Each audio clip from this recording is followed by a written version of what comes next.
Undertaker. What's going down? Rashad McCaffrey pulling up. What's going on? The fuck? Hell no. What's going on? Ladies and gentlemen. I knew this was gonna happen. It's in the building. Hosting the Hey, Rashad McCaffrey is in the building. Who's doing the smoke? Hey, What are y'all on the button? Yo, what up? Gil, they have taken over control of the smoke machine. Tell him something, Joe. Tell me We got something, the happy Joe. booty. Rains. You knew this was coming. What up, Kelly? I knew this was coming. You did? Yeah, of course. Tell him You something, can't let Joe. that ride. What? Cemetery Larry is in the building. Larry. It's in the building. That came in the building. I love it. Oh, shit. Can I get a shot? I love it. He said, can I get What I'm going to do shouldn't be legal. We got the smoke. Hey, what I'm going to do shouldn't be legal. What I'm about to say shouldn't be legal. Tom Brown. Oh, yeah, chill. Smokey in there. Shout out to KJ too, man. I had him too. Everybody. Boy got bright future. Should KJ under your wing. If he got good vets, he need good vets around him. I love it. KJ need good vets around him. What's up, niggas? He started with a team with no vets. Vets are important. We'll wait for this smoke to clear. Yeah, vets are important. Do it. Somebody went a little too hard on the smoke machine and Gil Arena. No, it's cracking in here. It looks like cracking in here. It's cracking. It look like It looked like smoke. Everybody good? What's up, Sean? Look like a cemetery in this bitch. I did not know this was coming. Look like what it's supposed to look like. Oh, so you had the smoke machine? Hey, man, look, you looking clean it up. You all right? Yeah. What up? What's up, nigga? I didn't see you yesterday. Yeah. Niggas. Don't do that. Don't act like that now. Don't act like that. Right? Yeah. He's asking for me. I'm here. Got Candyman. God damn it. Yeah. The street we're asking for. Yeah, he from Chicago. Candyman. Candyman from Chicago. Yeah. Welcome home. Everybody good? Yeah. It's lit. I don't think that's gonna help, bud. No, we can see it. Yo, you can hear. You like the dude that brought to the club when Gil was there. You can hear it. That's all that matters. Niggas looking like, what's going on? We got a full couch here in the arena. Caught everybody off guard. This bitch, I'm like, what? I thought the power went out. Like, damn. Every time we get a guest, the motherfucking power go out. Shit. I was like, damn. Oh, the power did go out. Goddamn. What you mean? The power came in. Goddamn. What the fuck you mean? It cut on. Nigga, the power's here. Nigga, what's up? Nigga, you think I was not gonna be here? We have an elaborate crew here. Yeah, what up, chat? Fuck y'all. Yeah. This you think I'm gonna leave home without it? Goddamn no. Chat was questioning your word about Rashad. You know what you do? Yeah. You don't give no ammunition. This is legendary. You was not wrong. I wouldn't have missed it. Steve, what I said.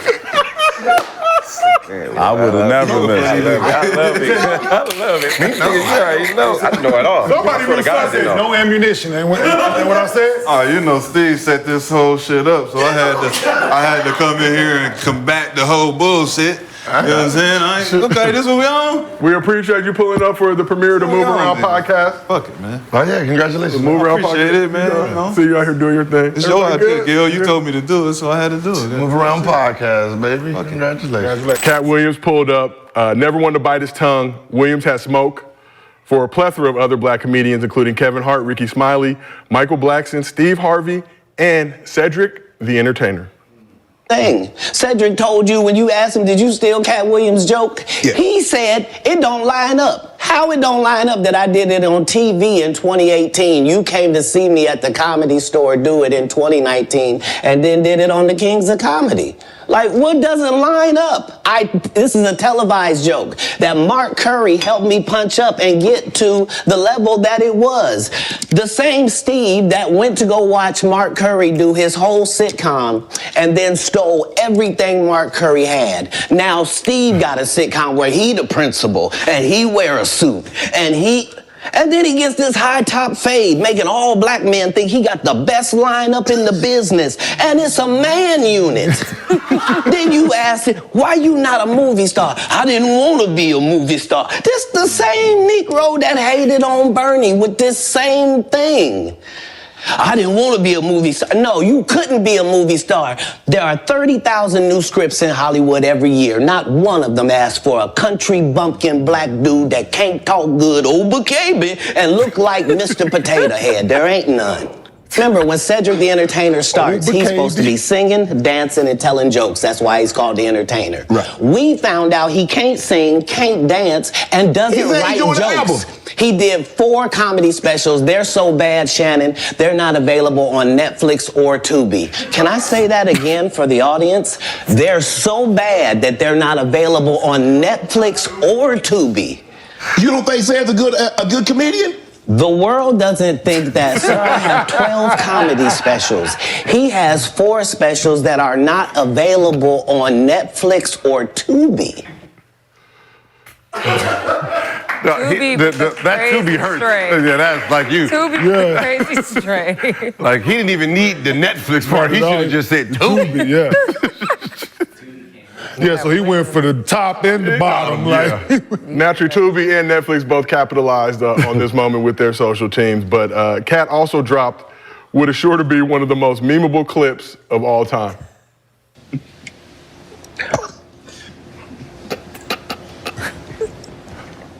You having an unnatural allegiance to losers is not like you.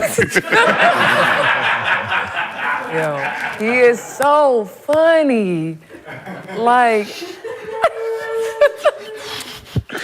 He was ready for this. Yes. Yeah. He was prepared. And that's the thing, that all the dominoes were set up for him just to kick them all down. What? It was pitching violent. It was a batting practice in that bitch, right in front of him. He knocking them bitches out the park. He's a crazy storyteller. Did y'all believe that he read 3,000 books every year as a child? No. I don't know. 3,000 books? I don't know. That's what he said. Head in the hats? Like, I'm just saying, like, how do we fact check? How many pages? That's what I'm saying. He like sandwiches ridiculous things in the truth, and you're like, maybe he did. That makes the best comedy, though. I mean, 3,000 kitty books. That could happen. It's only 4 pages. He wasn't talking about no kitty books, though. Even if I don't agree, I'm just gonna keep it to myself because I don't want to get packed up like these gentlemen. Hey, man, I believe that he read all 3,000 of He came with the clip fully loaded. What's funny is the joke he's talking about, I know it because I used to laugh at it when it came out. The 98 joke when the music too loud and black people don't turn the music off. And they doing the cranking, right? And then he got to get out of the car and push started it. So I know the joke. I'm like, and then when Sid did it, I'm like, oh, it's kind of the same. So I was thinking that back then. Yeah, if you're a fan of stand-up. But here's the real issue. Everyone's right in this situation, right? In a sense, right? If you tell a joke and I think I can do it better, right, and add some extra to it, I'm gonna do it. It's no different than anything in fucking life, right? Every movie we done seen has been copied or, we took something from it and then redid it a little bit better, right? You can't be mad that. But I think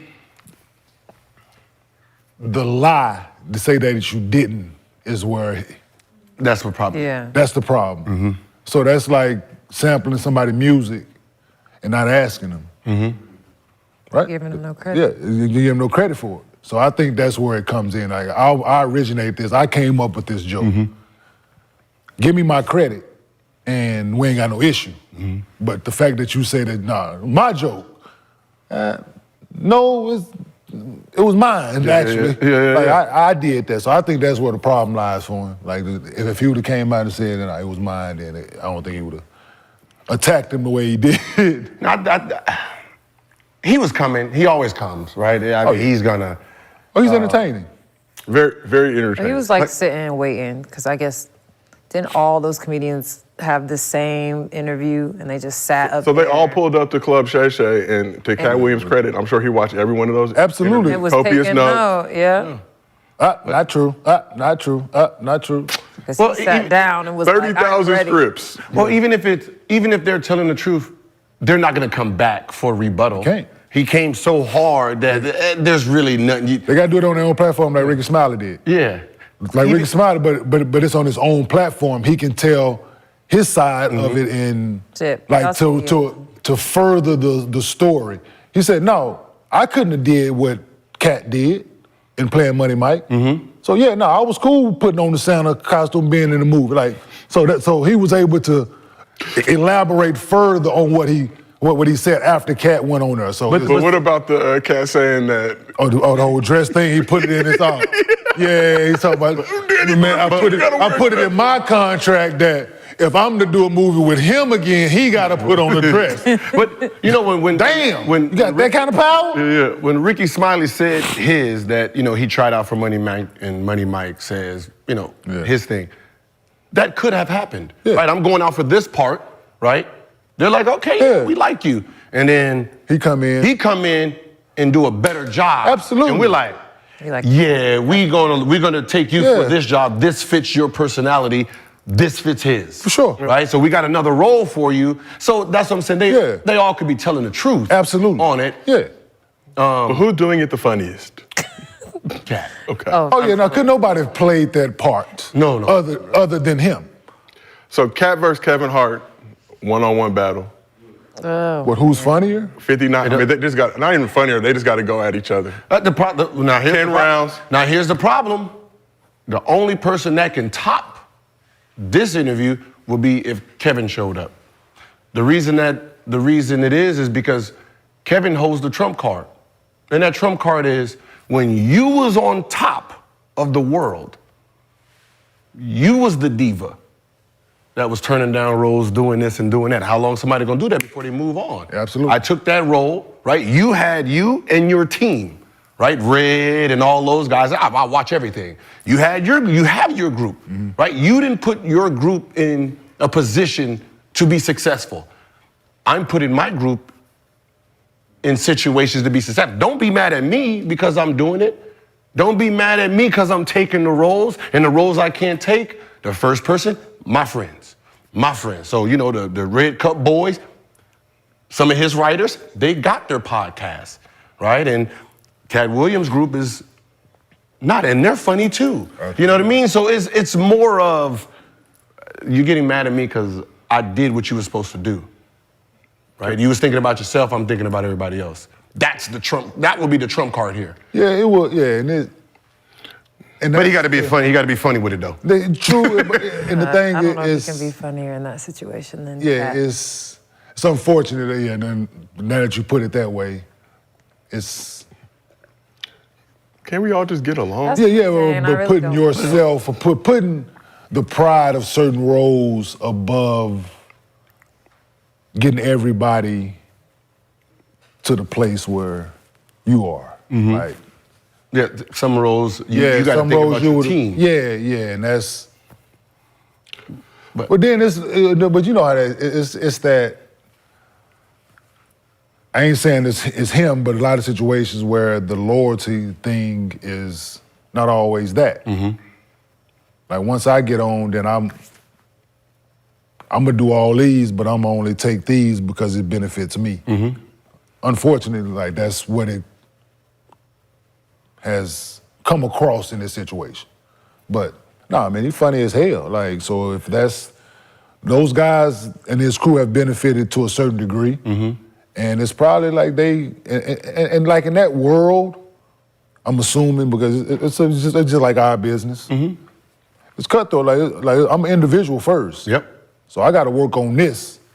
And if I'm getting a contract and somebody want to pay me, I'm really like, I can mention you, but it ain't on me to make sure that you get the gig. So it's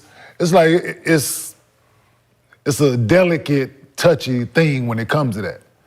Because because you can't go in there, which I'm pretty sure he did at times, because he's outspoken and you gotta take all us, or we ain't coming. Which I'm pretty sure he's done that a few times, which rub people the wrong way. Like you said, how often are you gonna let him do that before they move on? And because his group is early '90s comedy. Yeah. Right. That's that Corey Holcomb style. Right. That's not today's world. So this early 2005 style, everyone's sensitive now. Absolutely. Right. So who's better at comedy? Oh yeah. We can't tell you that unless you take off the handcuffs and say, all right, listen, Kevin Hart, you can say whatever joke you want and you don't get penalized by the world, right? Because he's at a position where there's certain jokes he can't say. I even said, man, hey, I've done it. I've watched this comedy, man, you should have said it like this. He said, I just can't. Nigga, you trying to get me fired on cold as balls. Hey, where can I come? Nah, you gonna get me fired, right? But that's fair. The thing. That's fair. You know what I mean? Katt Williams is at a place where, just like a Corey Holcomb, they can say whatever they want. Absolutely. But at the end of the day, you're capped off though. You are because of that. You are capped off, and he's done jumped up to that next elevator. And that next elevator, you can't use certain things. You can't use certain words. Oh, yeah. Right? And the more he wants to keep moving to elevate himself, you're handicapped. So we can all say, yeah, Katt Williams is funnier because he gets to say whatever he wants. Yeah. Right? It's no different than us versus the ESPN. They're capped off by Disney. Absolutely, because they can, yeah. So you can't say bitch, right? Yeah. You're gonna get fired. You bitch, you can't do that. We can say a lot of words on this show that they can't say. So we gotta talk about some major news going on in the world. Things are not looking good for Diddy right now.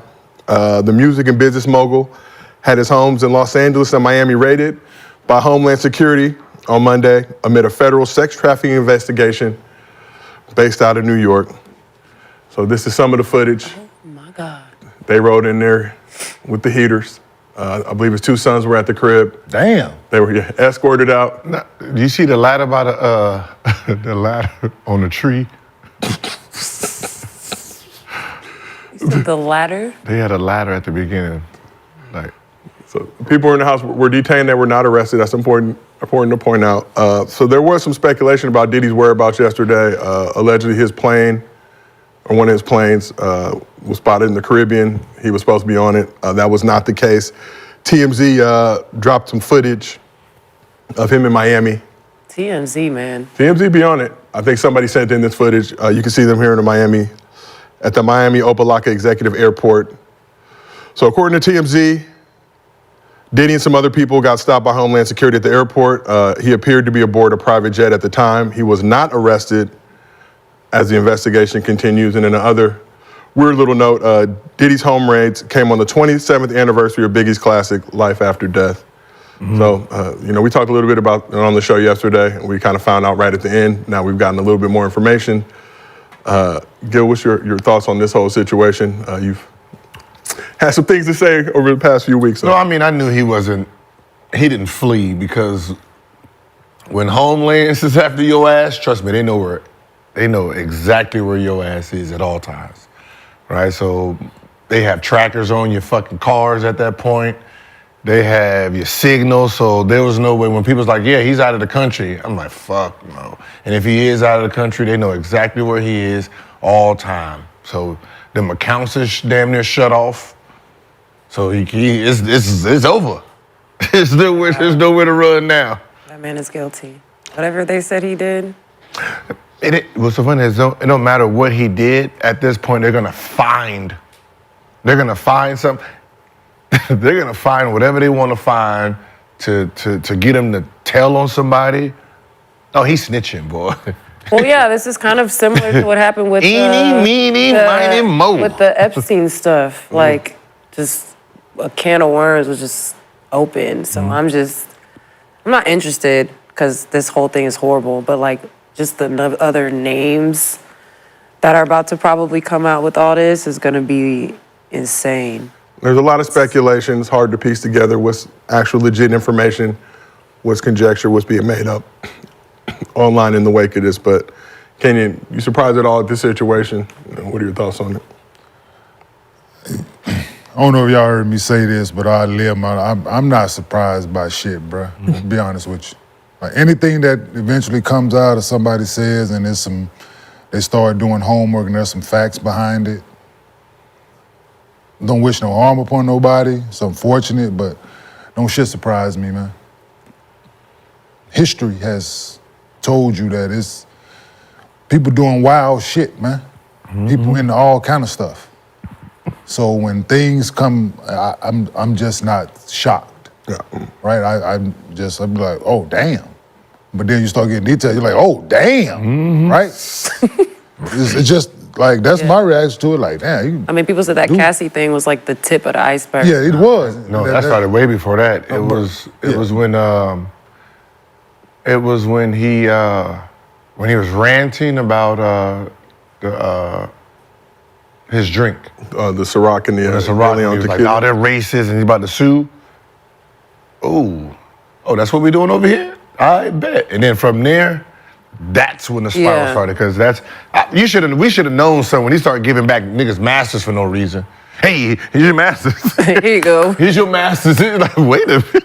Yeah. Wait a minute, nigga. What you got going on? It's like first you thought it was like isolated incidents of people coming out, but it seems like it's more of like a domino effect. And the feds are kind of like. But that's life.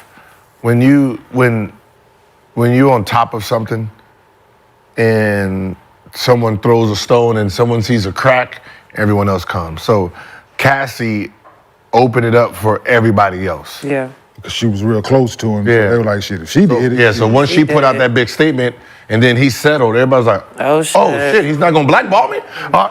In one day. Let's go. And then from there, it just became this. In a day, yeah. But you gotta, Yeah, I that don't was know an why people don't insurance know. thing, though. You know what I'm saying? Like, that was the insurance thing.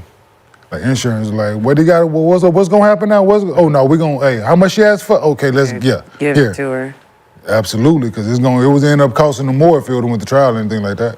Yeah. Way more. It's over with for him. Yeah. It's A right. lot of bad shit would have came out, like, that didn't, people, like, hey. But now, they season electronic devices and computers and, listen, hey, man.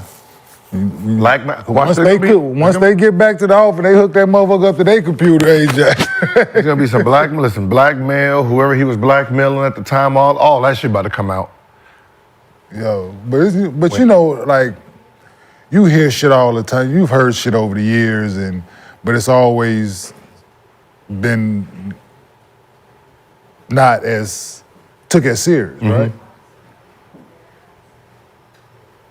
Unfortunately, with the R. Kelly shit, people heard shit over the years as well, right? Well, you know, nobody take it as serious as they should. Until these folks got involved like they did with him, right? Yep. You just don't. Hey man, where there's lots smoke, of red where there's flags smoke, around there's that fire, man. Like lots of red flags around Diddy for years. Everybody ain't. The one thing I do know, everybody ain't fucking lying. That's my thing. When they come with some shit is said, and you be like, well, and then once multiple people, everybody ain't lying. Yep. You might have a couple lies in that motherfucker. That's a couple lies. But Not overall, everybody. If there's 10, it's gonna be about 6 lies. So you just gotta figure out them 4. Hey, 4 for 10 is still not a good. it's not. Now when this comes to this kind of shit, Not not type- at all. yeah, this You type need to of go shit. over 10. Now when you playing with this kind of Hell this Jeopardy here is a different type of Jeopardy. Like damn it, you listen. You know the problem with it all is, okay, so like it's sex trafficking, right? Now, it'd be okay, so let's say like his son's is dating a girl, right? And then they fly somewhere. If Diddy himself didn't get permission to fly that daughter out, that's sex trafficking for himself with the intent of his son having sex. So they find They're loopholes. gonna find stuff. They find loopholes. So, you know what I mean? They're gonna find loopholes to jam them here so they can get something else. And I hate this for his daughters. No. He has 2 daughters. You know what the strange thing was? I've been raided before, plenty of times. I mean, when we say plenty, what? Yeah, what? It'd be, He said that like that was Weed in casual. the That's a street, casual they looking for thing. weed. You know what I mean? Raid coming in, they got to hit the door in. One thing I know for sure, there's never been an 11 o'clock, 1 p.m. raid ever. No, they ain't coming. Broad daylight. They're getting your 5 ass a.m. at 5 a.m. 5 a.m. Yeah. 5 a.m. before you wake the fuck up, or they're gonna hit you at like 1 a.m. in the morning. Right. They're never coming in when you over there fresh and ready. So they're monitoring everything. So they probably let the daughters go to school. Let them go to school. Make sure everybody's tracked where everybody's at. And Well, they're on hit 'em. spring break actually, so. Ooh. It is spring break. Because they wasn't in the house. They on spring break. That's what I said. Goodness, they weren't in the house. It's traumatizing. No, the two twins wasn't in the house. Yeah, where are they? I hope they're somewhere safe. No, that was a girl. I hope they have a lot of support because Yeah, that was this a girl is from the brother. a disaster. But yeah, they ain't never coming at that hour. Yeah, it's 11-1. I was like, wait a minute, in the middle of the day, nah, they get you in the Two morning. places. Huh? Two places. Two opposite sides of the same country time. is crazy. And remember, that's what I said, he's not in the house. He's not in the house at the time in any places. So he's in Miami, they hit Miami, but he's not in the house. So you think they made sure that he wasn't there? They make sure so he can't sit in there. They watching. They're gonna make sure he's not in there erasing whatever he got to erase. So they're making sure. Yeah, make sure he wasn't in the house. Make sure, yeah. Make sure he can't call nobody once the fish, he got wind of some shit. Somebody probably called. That's why they had everybody hemmed up the way they did. And they taking phones, man. Yep. Oh, that's Damn. Yeah, taking phones, they taking phones computers. and computers, iPads. All of it. Yeah, surveillance, Not looking good. footage, Yep. Taking them camera systems out. all yeah. of it, man. They running logistics on all that shit. It's gonna get crazy. That was the one thing I was like, hell nah. Like, they would have hit that man five in them before you can wake up. Boom. Oh. What's going on? Because they know nobody's looking at the camera system at the time, so they was waiting for him to move. Shit, that shit happened out there by us. Poor dude out in his underwear, like, hey, come out as is, bro. You took too long to come out for one. I can't get a fit on your door, and you took too long. So they Handcuff everybody. Like, that's what I said. Like, they're on the phone with whoever. Most likely, there's an informant inside of his camp already, trying to make sure where he's at. Trust me, like, but when the Fed and Homeland shows up, they've already got you clocked. They got a warrant already. They listening. Yeah, they got you clocked already. Yeah, they So listen. it ain't like they just got the warrant yesterday, like they do on TV. We need a warrant. They get the warrant and then they come to your house. Nah, they had that warrant last week, and they've been Planning tapped and everything in, following He's everybody. planning on being out of town on we gonna hit him at this time. Orchestrated joint. Yep.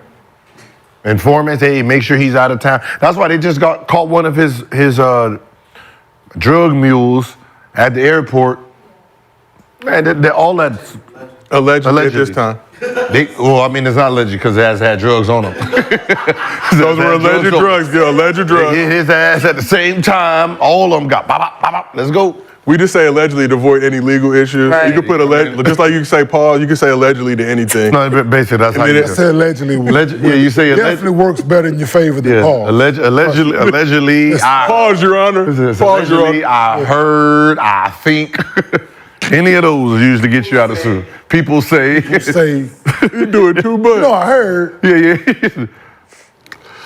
Oh, man. Oh, I read. I read. Where'd you read it at?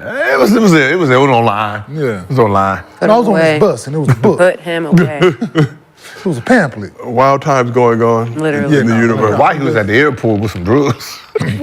They get sloppy these days. Boy, you got to ship that through the mail. Ship It was on goes his to the person? mail. He had it on him. So he got to ship that through the mail. Let it get there before. Drop it at the house. So you can walk outside. As you gentlemen, and Lexi, you know, black communities. Look all you want. You better let that joint sit there. Yeah, that's what I say. Let it sit there. Look. As soon as you take it in Pick your it up. house, put it down. Pick it up. Oh, I know Put it down. nothing about this behavior. Pick it up. I know nothing Put it about down. this. I've just learned. Learning a lot today here. No, it didn't. No, it didn't. But as you guys know, the nothing black about any of community, this. black community struggles to take things tell some serious. people who have some. Right. And then this side, Just enjoying the conversation. I don't know You what's gotta- going You on. got to know the law, man. You got to know the law, for You got to real. know the law. I just know not to break it. As soon as you take possession, hey, they coming. Hey, Don't know nothing about that. they knocking.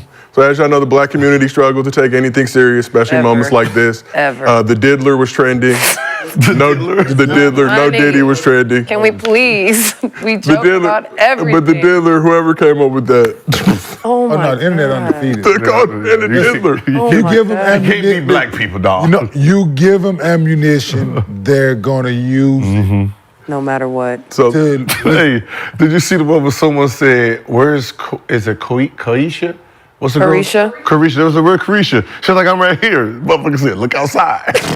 Yeah, she was tweeting yesterday like y'all, that's her fucked man up, ain't though. going to prison. She was like, "Hey y'all, what's up?" No, Carisha, we know where you been at, girl. Somebody said, look outside. I was like, damn. We will monitor the situation and keep you updated as we do on Gil's Arena presented by Underdog Fantasy. Whoop, whoop. I took you to Lolo's, right?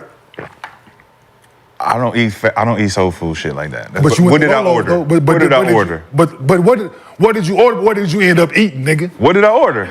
You ordered a fucking omelet. But what did you eat after the omelet? I ate an omelet, nigga. What you What mean? did you eat after the omelet? I didn't eat nothing. What you mean? Okay, wait till Brandon okay. It was an egg white omelet. So you didn't It was an egg white so you omelet. didn't consume none of that fried chicken that was sitting on that table. I tasted the chicken. No, I wanted nigga, to see.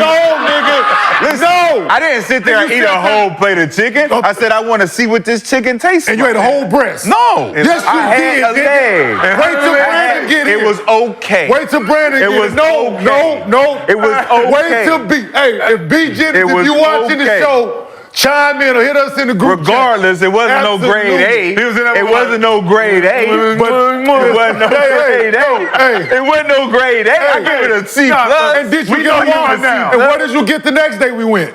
We kept going back to the same shit. What did you get the next It's day? like, hey, Shad, if you want to eat, we're going to go to Logo. It's like, damn, this the only place we're going to go? When y'all got to the restaurant, was his plate sitting in front of him? Nope. That bitch. Oh, that place. Yes! Nigga, you was eating. What was I eating? Hey, You ate an omelet. and what else? That's it. And I a didn't waffle, eat no nigga. fucking Waffle. chicken. You demolished that mother. Listen, by the time And I y'all didn't- and I came, didn't eat by no the time waffle. y'all, nigga, yes, you No, did. I didn't. Rashad, you sitting there pretending No, the whole I face did goddamn not. lie. Rashad, No, I both did of your not. plates was clean. Bro, I didn't even eat 2 plates, bro. The omelet came on one plate, the waffle came on a different plate. Nigga, you clean both of the plates. It was a white boy sitting Stop next the to me, cap. too. You it was his clean plate. both. He got chicken It was tenders. me and the white boy sitting. He got chicken tenders. Who got chicken The tenders? white boy that you talking about. What did I get? An omelet and a waffle, nigga, you Got a big demolished ass it. omelet. The omelet is big as shit, too. Nigga, and you clean both of them Both plates. of them was C+. But we talking about the fact that you clean. What you like? So it got to be rated A for me to clean my plate. Why can't I just be hungry? Can I just be hungry? Can I be hungry? C plus food, guess what? He cleaned both I'm gonna clean it. I clean some D plus shit. If it's D plus, goddamn it, I'm hungry. I'm gonna clean the goddamn plate. his Do C you plus. see how he watched me do 100 push-ups straight, chicken right? was sitting on I the do table, that 100 nigga was push-ups like- straight, and then I'm like, I'm Nigga said, "Don't hungry. eat that." I'm gonna eat whatever the fuck No, you you gotta know at it this is point. Rashad. Like a C plus is everybody's probably B plus A. So we gotta know he gonna be like, yeah, I mean I ordered it back to back. But I'm not saying I like this. I'm saying I'm hungry. You know what I mean? I'm saying I'm hungry. It's the vibe, and that's the only thing that kind of look good. Yeah, I'm hungry. I might have ate 27 pieces of it, but I don't mean I like the shit. I don't want to just get up and go to another restaurant while y'all niggas see it. Like, you're not gonna order nothing side? Nah, I'm gonna wait till we go. Now, you gotta I'm gonna wait till we hear, go like, somewhere all else, right, well, man. he kind of liked it. All right, it was all right. Come on, man. I Well, was the trying thing to what be you rude. eat. It ain't in the top 5. He was passionate about Lolo's. It's I'm the trying most- not to be rude. I'm like, He okay, ate that week. let's go to fucking Lolo's. Hey. Then. God damn it, let's go eat there. And we was going to watch the game as well. So therefore, My work was. but I wasn't tripping. he act like he didn't. He act like he just took a corner of that bitch. Like, nah, this ain't good, y'all. Nah, I didn't act That nigga, like that. Both omelets and those When niggas you're clean hungry, both you plates. eat. Listen, Josiah, by the you time- know. listen, Hold on. he ordered before us. Hold on. That's what we By doing. the time we ordered, the That's what we nigga doing? plate was gone. I thought we was fucking friends. I thought we was friends. This is you chiming in? Oh my lord! He don't See like what we fruit. do when you be nice to people? They said you Like ate they the turn chicken. on you. Everybody's You ate the always chicken and turning on the you. egg. You ate the chicken and the egg. God damn! But we asked the chat. So which one make you use the restroom? In and out. In and out. Worth it though. Worth Because it. he said over this motherfucker demolished that Taco Bell. So We're not gonna talk about Benny Oh, man. Your shit cast iron. And I don't even eat Taco Bell like that. Making a I'm like, point. I'm done with these props and shit. My nigga, bringing no more props. Bean burrito, boy, you gone. Let it go. Lord have mercy. No, first and foremost, fuck George Karl. Like, let's just get that out the way. Like, fuck him and the horse he rode in on. Like,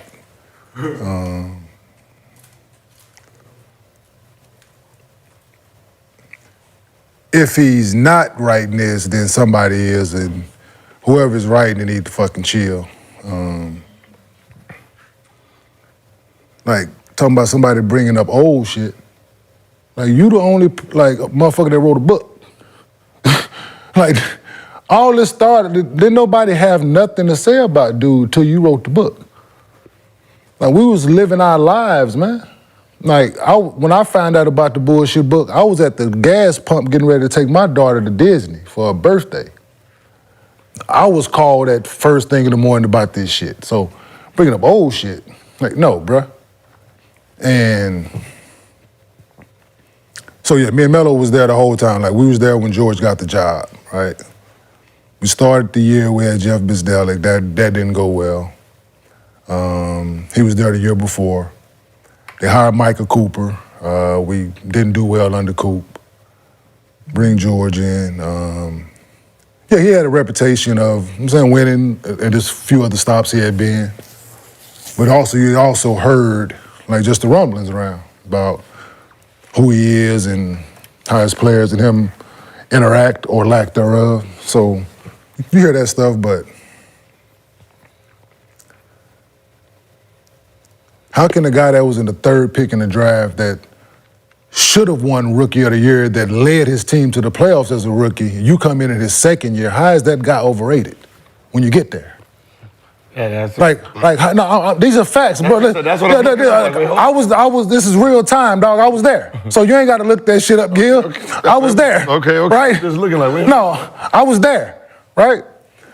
Melo's in his second year when George got the job. 20 games in when George got the job. Led his team to the playoffs the year before as a rookie. And most of the basketball world thinks that LeBron James got Carmelo Anthony Rookie of the Year trophy at home. Just from optics. Team won. Western Conference was a lot harder. You okay, brother? No, this shit just went down the road. Right? So, Bron had a hell of a rookie year, but Melo led his team to the playoffs as a rookie. So, in the Western Conference, which was a lot harder at the time. So how is this guy overrated? Yeah.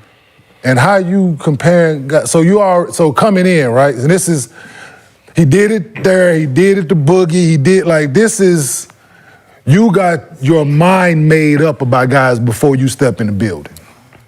You already got this shit, okay, you got the job, so now, this is what I think. So no, you already got your mind made up, these preconceived notions about who you think a person is and how you gonna deal with them and how their game is, how to fit you. Like, no, it ain't fucking about you, dude. It's not about George. Shit is about the players, man. Like, you benefited from us, from our talent. Since, like I said it then, like when the shit first came out, if you think he overrated and we such bad people and bad basketball players and this, that, and the third, forfeit them fucking wins. Forfeit them. Because we such bad people. Who led who? How we get to the playoffs every year? Wasn't because of you, dude. We made the playoffs it wasn't because of you. We talent got us there. Nigga, we got there despite of you. Like, you were a handicap to us. If we had a different coach, we win a championship. You were handicapping us as a fucking team because you think you more important than us. Nah, dude. And for you to be still going, whoever's writing it. And I don't want to keep going it because I could take this to a whole different place. But it'll be ugly of me. Right? But dude need to chill. Whoever's writing, whether it's him, his son, the publicist, whoever the fuck it is, somebody tweeting, because it ain't him, because I don't think George Karl, 72 years old, just don't know how familiar he is with emoji games, I'm saying. And he's ill, and he's sick. So I don't want to, but he got ailments right now, so I don't think he's constantly sitting there and tweeting and doing these things unless he got... You don't think he's telling somebody? Because it could be, that's what I'm saying, but whatever it is, you telling Melo don't do it, dude, you started this shit. He's in the space now to tell his side of the story. He's not telling anything that the public wasn't thinking at the time. He's just putting clarification to it. And because you such an asshole and a no good ass person, you taking it personal when the man telling the truth. Right? The truth sound like hate. The truth sound like you going at people when the shit hit home. Like, nah, these are facts. This man came in and laughed. We laughed about the deli shrimp shit. The shit was hilarious. Said, you who? Man, get the fuck out. The same thing he got up, the same reaction, dog, in 04. Right? In 04, the same reaction. But it's, no, let's stop it, man. Let's stop it, man. Like, it's, you're a horrible person, George. Like, live with that, dog. Like, God don't like ugly, bruh. And you ugly as shit on the inside. So, take that. Like, you leave, man, don't nobody think about you at all. People asking questions about certain time to do careers, and we're able to tell these stories now. Melo was able to tell these stories now about what was going on during his career, things that was affecting him. And you were fucking in it, and you didn't add no value to nobody, bruh. Not one of us. As a coach, as a person, you didn't add value to shit that we did, including Carmelo Anthony. So don't act like you was there doing people favors, like you helped us. Like, nah, nothing. And this is real spit, man. Like, I've been tired of it, man. Like, I've been sick of dude for years. Like, sick of him. Like, I don't, anybody that asks me about you, it's the same reaction, man. Fuck George Karl. Like, off top. Then we can start talking about whatever it is you want to talk about. He said off top. But just so you know where I stand with it, so you don't, there's no confusion on how I feel about him. Like, you added no value to us as a team. We had a great GM at the time in Kiki Vandeweghe, and you want to go in there and you want to be the GM. You go in there and telling them people, oh, y'all can't serve two kings, who it's going to be? Like, this is you as a person. You walk through the locker room and not speaking to people and think people supposed to kiss your ass and you ain't did shit as a coach. Like, no, bruh, you treat people like shit. And like I said, God don't like ugly. And the shit comes back fucking tenfold. Yeah. I just thought about it. Came in at 78? Yeah. I said he came into the league 78. Yeah. Like, come on, man. Like, this Probably wasn't too fond of the Negroes back then, you know? Come. We don't know that to be true. Yeah, no, yeah, we do. No, he carried himself that way. Yeah. Like, he ain't probably, man, listen, man, don't, like, the issues that I had with you had nothing, it's. Probably he just got some tea torches at the house. Yeah, and everybody, man, it ain't. Probably got a couple tea. You ask people, though, it ain't just me. All alleged, all Gil's opinion. I'm just saying, you know, at that age, I'm just probably, probably guessing on the right one. So, you know, he probably hated the boat situation back then. So he probably hated that. He probably started off in favor and didn't like the way it finished, is all I'm saying. Yeah, and this is like to put shit like in the more context, right? So he got the Jimmy V Award for perseverance for the cancer thing, right? Did nobody in the organization go? My people, my team, tell me, because at the time the shit was in turmoil, right? It'll be a good look for you. Go to support. I'm hell bent on fuck him. He's still my coach at the time. I'm like, I'm not going to that shit. Can it'll be a good look for you? Just go. Nigga, I was the only one from the whole organization there at the ESPYs. Looking like a fucking idiot. Because I did not want to be there. Right? From the whole organization. I mean, that you just fought cancer and was still here. And everything that was going on. Nobody? Nobody. My black ass. You started looking around like, right? What? Is this? His family. Yeah, this is family, huh? I'm the only person that was there from the whole organization. That was very nice of you, Kenyon. I was just Yeah. It's very Call, yeah. We just know if you can rewind it, I guarantee you there'll be nobody there. Yeah, like it's just, man, I'm just. Okay, you said fuck George Karl off top, but it was off top, it was in the middle, and it was at the bottom as well. So I think. But just so you know where I stand with it. Get in, going in. Grease. See, so Turn the book off. So Bob Huggins had this sign in his office, right? It was two sides of it. It was the people that pissed me off today and the people that pissed me off permanently. So it was, yeah, the list that, it's a few, the list of today is short, but it's a few on the permanent side. Is there any permanent names that you can share with us that were on the? They don't deserve it. Okay. But just know I would. But just know I wouldn't piss nor spit on them if they was on fire. Okay. Oh, well, he got a personal, and then everybody got a personal that they hate. But today, you got people that you. No, today, you got, and then all day. Permanent. I mean, you got permanent. And absolutely, just permanent. That permanent list. That permanent list. So to ask you guys on this side, because Melo talked about George Karl giving him the deadlift shrimp comp. What's the craziest thing that a head coach told you? All right, you already know what this fool finna say. No, no. The only disrespect I ever got was going to Michael Jordan camp, right? Going to Michael Jordan camp. You know that first night that y'all play, you ever been there?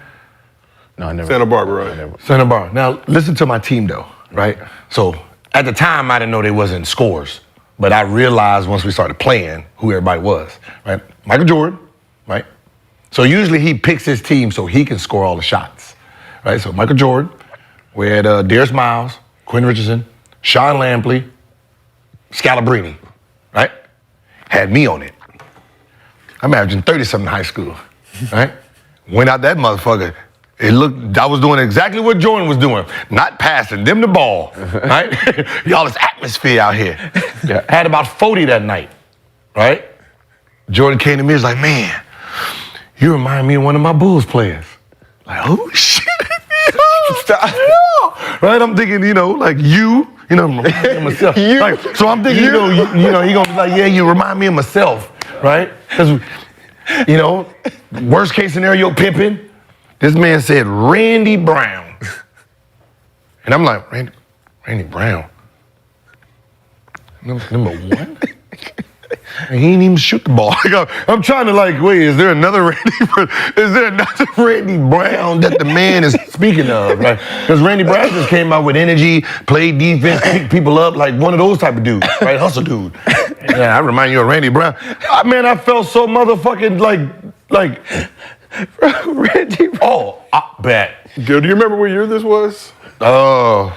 Randy Brown did wear number 0 with the Bulls too and number 1, just so. I don't give a fuck what number I just Randy remember. Brown, bro. What I'm saying is I remember number 1 was Randy Brown coming in the game. I remember that. Ooh, dude like to hustle and shit, pick up 2-3 minutes. So when he hit me with it, I had to really think wait, hold. He didn't say Jordan, right? He didn't say Pippen, he said Randy. Yeah, it was none of them. So I went back to the room hot, he ain't getting the ball no more. No more. I hope I don't want to see me. He ain't getting the ball no more. Told all the kids. Right? So back then, I was responsible for all the bad ones. Right? So I got all the Wayne kids. Damon Waynes, Michael Waynes, I got all. Hey man, look, I need a favor, y'all. When we get in the gym tomorrow night, I need y'all to say, Jordan sucks, Gilbert's better. Right? As soon as I start hitting a few shots. They didn't want to be at Jordan camp anyway, so they was all, hell yeah. So, because the Wayne kids are a bunch of comedians, so they didn't really want to be there, right? So they had to run before the games. Anytime you get in trouble, you got to, run line drills. They didn't run, they walked. So it was about 10 of them. So they started off, as soon as I started hitting a couple shots, started look up, Jordan, son, Gilbert's better. And I'm like, yeah, let that motherfucker know ain't no Randy Brown over here. But yeah, that was a horrible. That was a horrible feeling. Randy Brown. We got the Gil. Nothing about Randy Brown. I mean, he was an NBA player, but... We got Damon Wayans, we got Michael. I mean, we have a whole... Gil, that's a good... Oh, yeah, I was responsible. I had all the energy. I understand what he meant, but it just relayed really bad for a player like me. Randy Brown, I'm taking this shit personal, buddy. Yeah, right. He's not getting the ball no more. I was over there...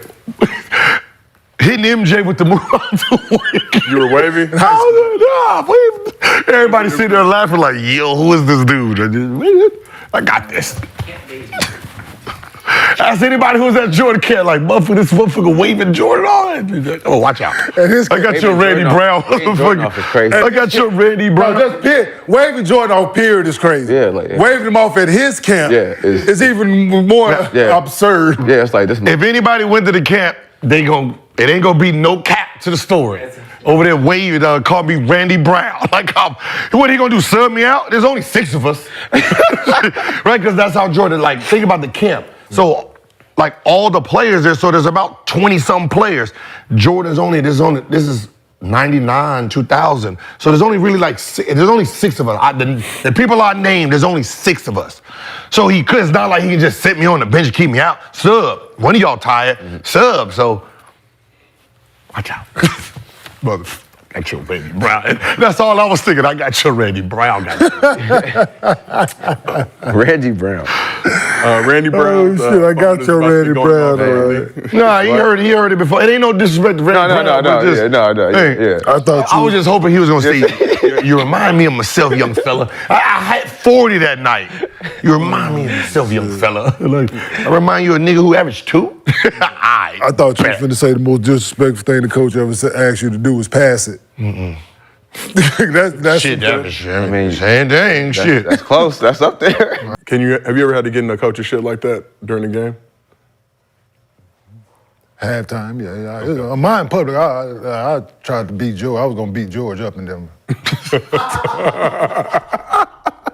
Oh no, I got suspended in the playoffs. We played the Clippers. Like the final 3 games, I played the first 2 games. Yeah, I got suspended for the rest of the playoffs. I never went that far. Oh no, I was trying. Yeah, it was.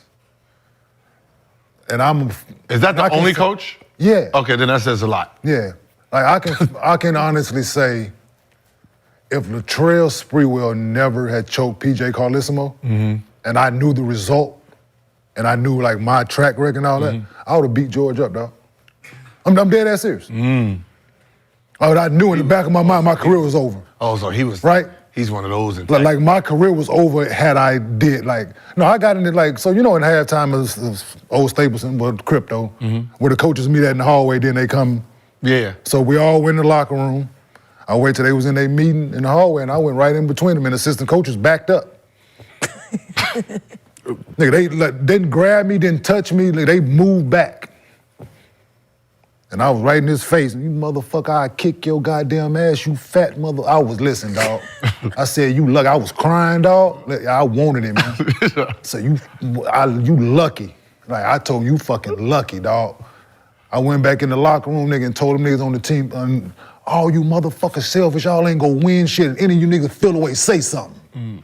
Nigga, it was crickets in that bitch, nigga. Whistling Dixie, nigga. Yeah. Nigga, I turned my chair around, nigga, I called my assistant at the time, they said, man, you got a car here? Nigga, I was leaving at halftime, dog. Damn. Do you remember what set you off in that moment? I was going through knee problems, and me and the dude talked leading up to the playoffs. I'm gonna sit out a few games, and I'm gonna get ready for the playoffs. I ain't never not starting the playoff game.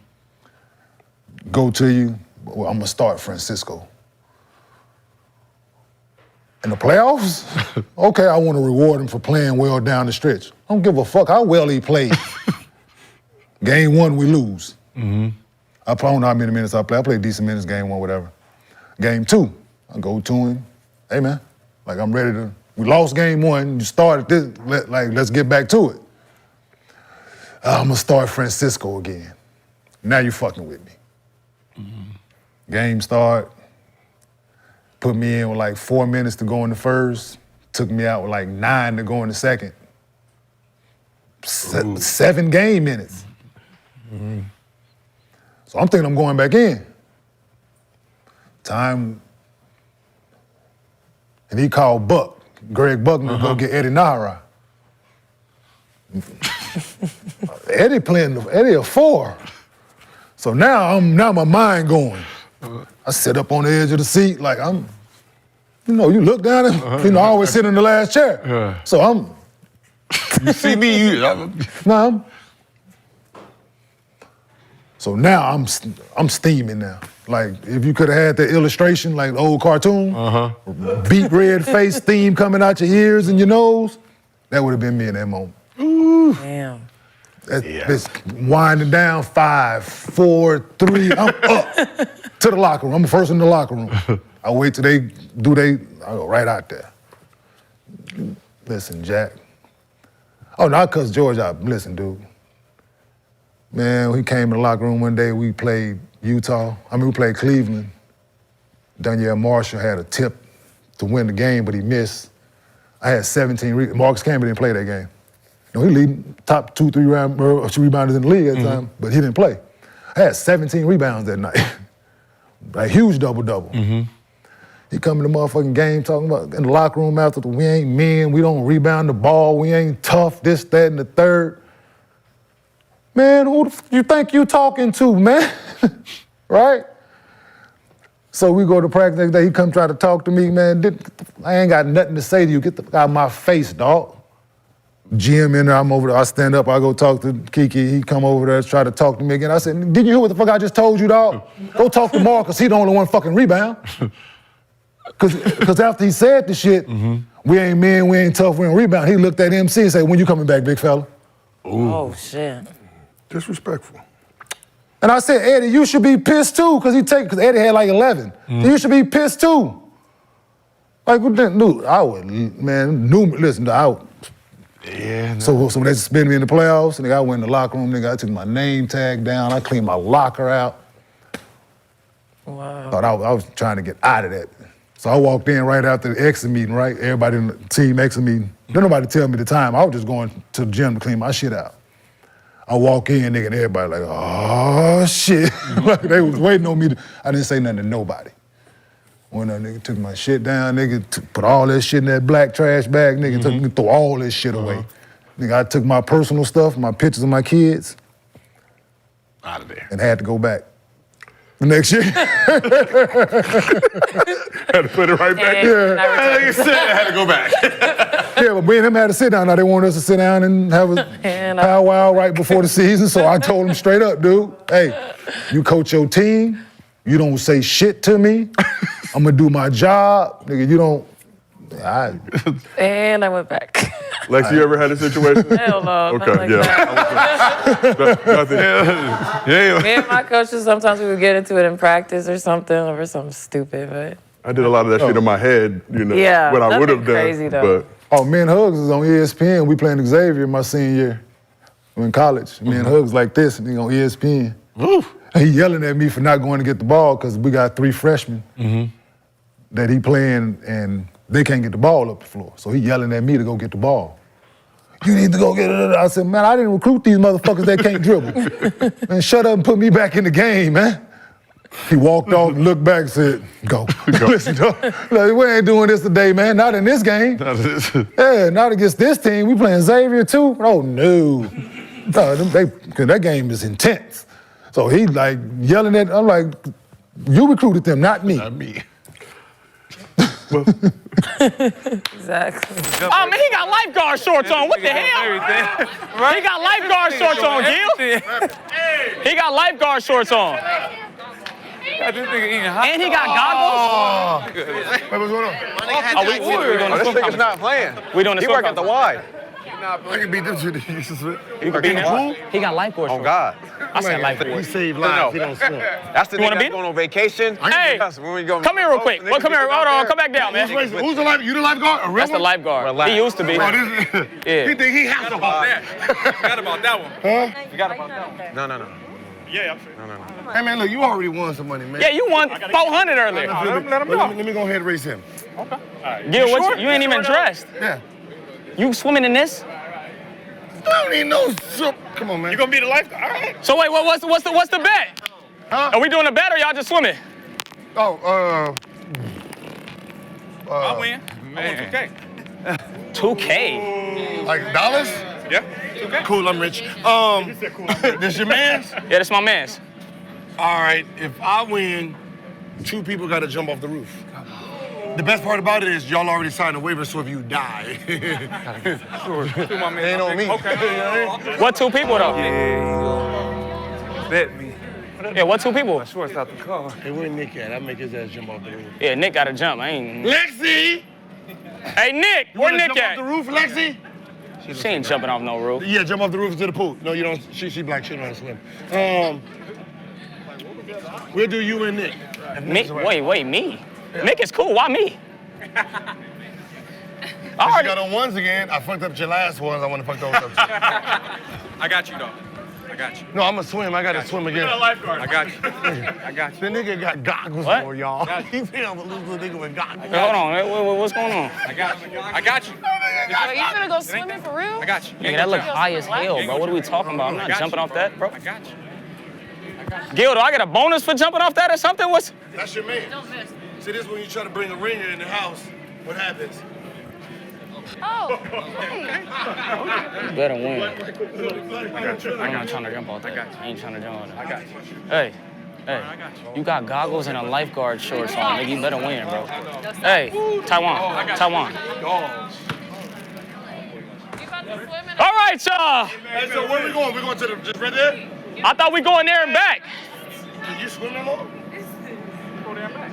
We gonna do that. What y'all want? Y'all want there or y'all just want there and back? There? Right? there and back. I don't got no short.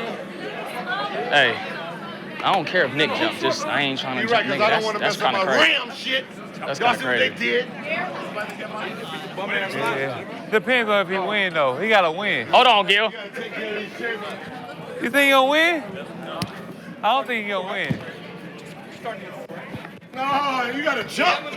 Oh, y'all diving in? Where's that? You gotta jump. You got the Wi-Fi in here? Nope. Y'all count him down. Hold on. We gonna let him wait. Win for me to bet jump off there. Gil, you going in with jeans? Hey. No. Hey, Gil. Gil, hey. You guys want him saving y'all. This is crazy. Gil, I usually root for you, but I'm not trying to jump off that house. So, hey, Taiwan. Yeah, he gotta win for me to jump off. If Count him down. Jump off. 5. Wait. Nah, get up there. Go.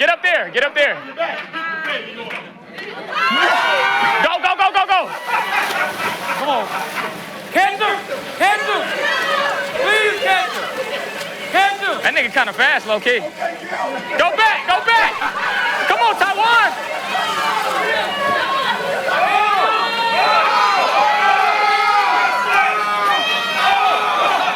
Taiwan, what are you? Taiwan, what? He cheated, but still, nigga, you could have cheated too, bro. I'm not. Nick! Wow. Oh, man, that nigga cheated, bro. That's cheating, bro. He's cheating, bro. Oh, my God, bro. That's crazy. Oh, my God, bro. He cheated, bro. You cheated. Oh, my God. You cheated, bro. Oh, God. A bet's a bet, nigga. I invited you. Nigga, who team you on?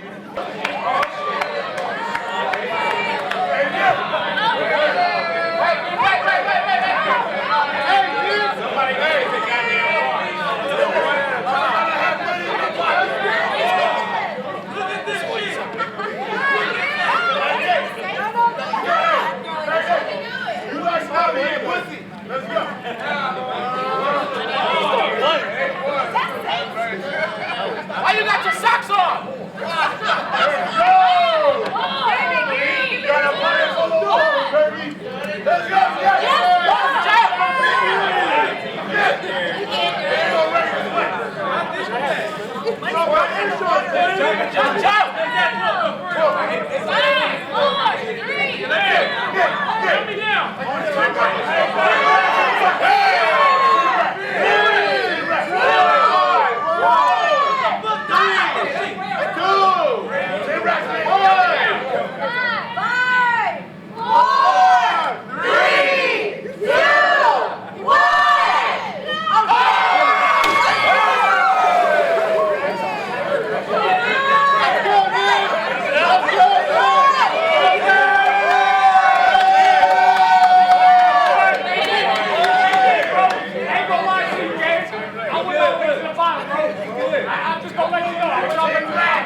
It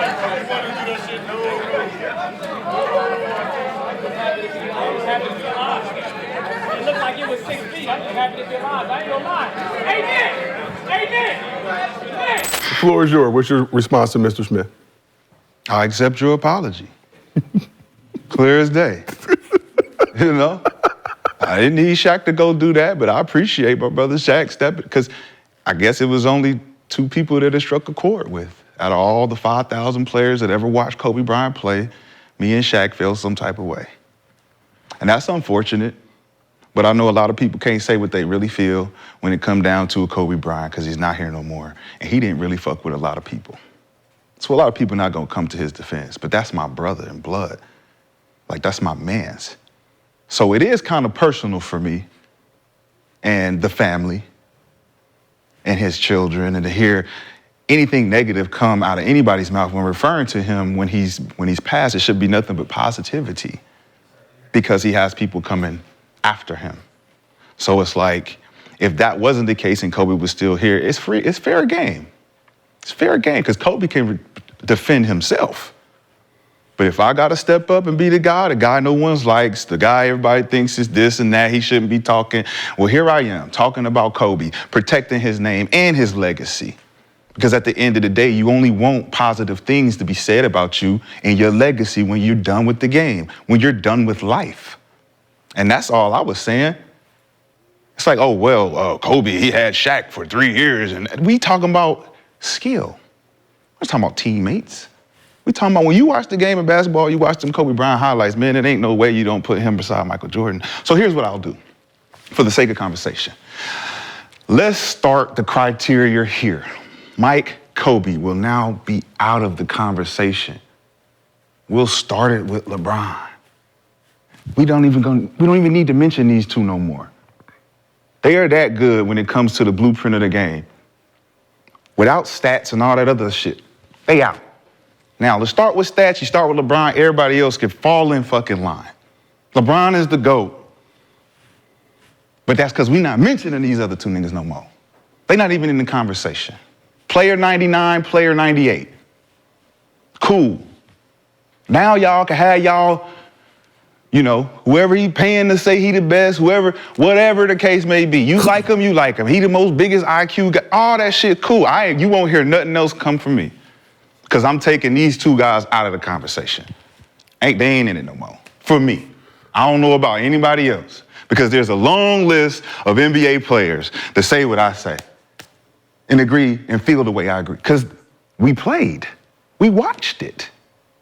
We seen it. Shaq played with Mike and played against Mike before he played with Kobe. Then he won with Kobe and was able to say, shit, damn, man, this dude really is that guy. Now, he might have had some comments that said that LeBron was the GOAT at some point, because the GOAT of accomplishments does exist. So when you're the #1 all-time scorer, you got to throw some respect on that shit. And I agree. But skill-wise and to play the game-wise and what we seen, man, it's 2 guys that I seen the toughest defense in the world on this dude. Kobe Bryant created moves because of this nigga's defense was that good. We ain't never seen that shit. He was forced to do shit you could never do. I just want the respect to just be there. I don't think it needs to be any malice or anything like, I'm trying to attack Stephen A. I just feel personal when my man is gone. I gotta protect this, I gotta protect it. And that's what I'm here for. I stand on business. For real. For real. I ain't gotta play, I ain't Kobe, I ain't none of that, but bro, this is my bro. That's all I was saying. This is my bro. But thank you for the 12 minutes of promo. My IG's on fire. I'm looking for an agent, manager, whoever wants to step up. Yeah, man, I do this shit for real. Carry on. So GOAT debate is subjective. People have their pick. There isn't anything that will change a lot of people's minds, whether it's MJ, LeBron, Kobe, even Kareem. But Gil, why do players have so much more respect for Kobe and his contribution to the game than fans or media do? Players are in the lion's cage with the lions, right? Media watches, right? So, when you have to guard someone, 43, 48 minutes, day in and day out, you know who's who. You know who's a killer, right? Your stats don't mean anything. You know, it's not like you take in consideration double teams and triple teams, right? None of that factors in. It doesn't factor in how high a guy can jump, how fast he is, you know, what type of engine he has, what is he working with, how's he starting this race.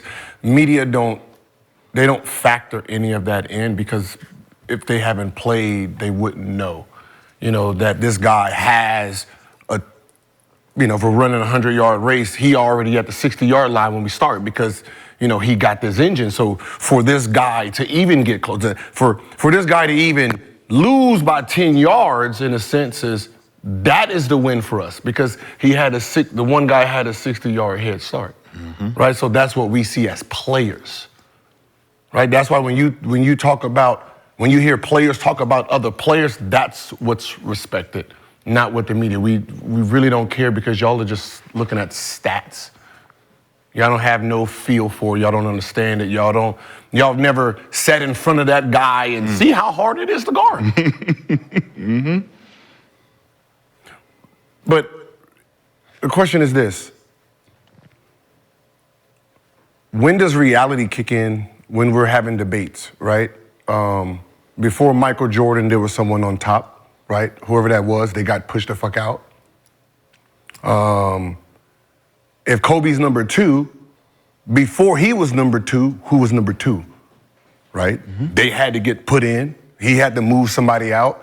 So it ain't shitting on anyone's name because you don't mention him anymore or they move. Like Kobe was the next Jordan. Right? He was the next Jordan. He was compared. There was times where he said, I'm 1A, he's 1B. Right? The reason he's not in the GOAT debate anymore is because they have LeBron as the definite 2, right? So there's no, if they move Kobe to 3 in the debate, there's no point of even having that conversation because he can't collect stats anymore. So his stats ain't collectible anymore. So whatever his stats are, whatever his resume is, it's stopped. So if someone caught him, that's who gets put into the GOAT debate, just like when Kobe, whoever was in front of Kobe and he caught him, they don't talk about 3. So Michael would have been pushed out then, correct? If someone caught him? No, because Kobe caught him and passed him. So he would have been pushed out. What year did anybody say Kobe was number 1? I'm not saying by your metric, what you just said. I just said that. You said when Michael came in, he had to push somebody out. Then here come Kobe. So who would get pushed out if Kobe comes in? Michael. Number 2. That means who was number 2? No, I'm not saying number 2. If Kobe comes in as number 2, how did he came in the league as number 2? No, man, I'm just saying in the conversation. Okay, but what I'm saying is think about what I'm saying. If Michael Jordan is in the 90s, number 1, who's number 2 in the 90s of all time? Doesn't matter. It does. I'm saying what you just said. It does. So listen to what I'm saying. If this is Jordan, who's number 2? Because Kobe ain't in the league yet when Jordan's number 1. So who's number 2? That means whatever Kobe Who was did. Number 2? Okay, so if you don't even know who number 2 Wilt, whatever, Magic, whatever. They all got pushed out, right? They got pushed out by Kobe. No, they got pushed out by Mike. No, Mike was already, he was number 1. Who was number 1 before Mike? They didn't have one. They didn't have a GOAT. They didn't have a GOAT yet. The first GOAT so and the Wilt Chamberlain wasn't. They didn't have. Bill Russell wasn't. They didn't have no GOAT. Nobody. Kareem wasn't, because Kareem led the league in all-time points. They didn't have a GOAT. They didn't have a GOAT. Why you think Kareem? But that ain't what Isaiah Thomas said. So what you saying don't have no merit, because Isaiah Thomas said, Captain, when he walked in the room, we bowed. Who? Isaiah Thomas said it. That's one person. It don't matter about one person. He said we all came down. That's Cap. That's Cap when he came in. That's Big Cap. So when Big Cap stopped, it come in Magic and Bird.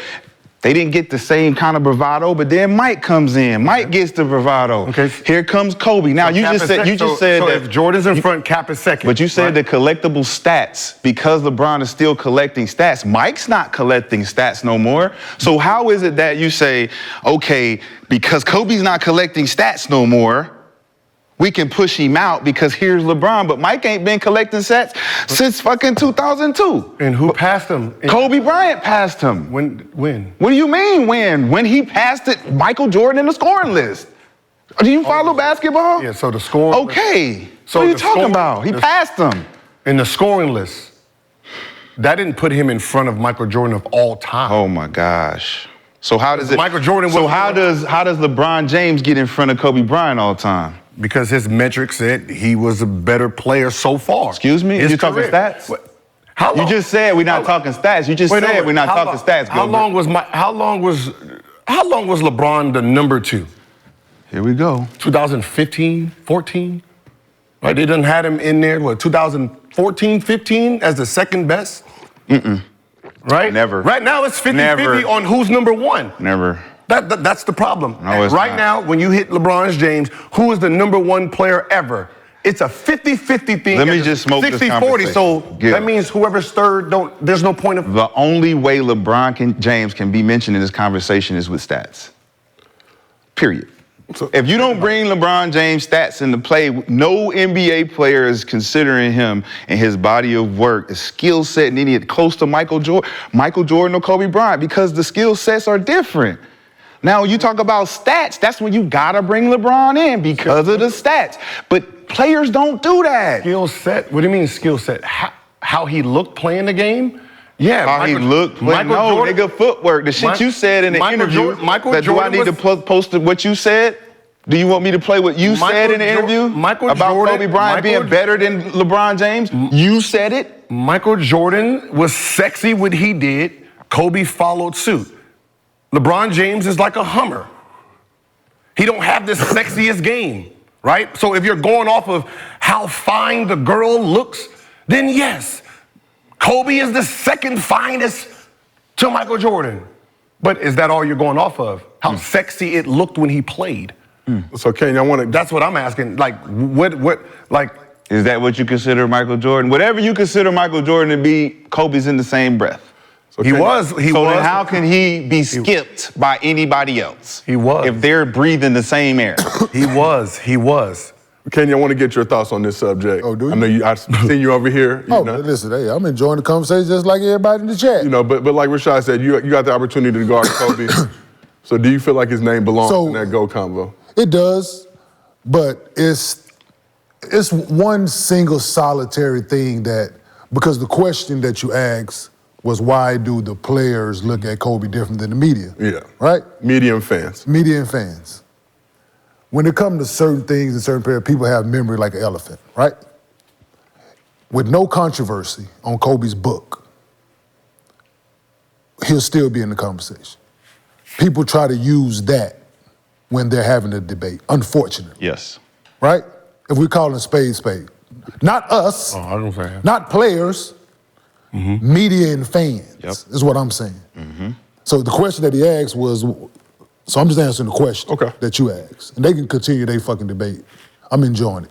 But I think it's that people try to put into the narrative of it when it comes to certain conversations behind closed doors, right? They're not gonna mention it to the masses, but behind closed doors when we're having these conversations. But what about? And then it's like the room gets silent. Because it's moving the goalposts. Right? But for us, for me, Kobe has never been out of the best basketball player of all time debate. Never. Because I played against him. I had guarded. Badass man.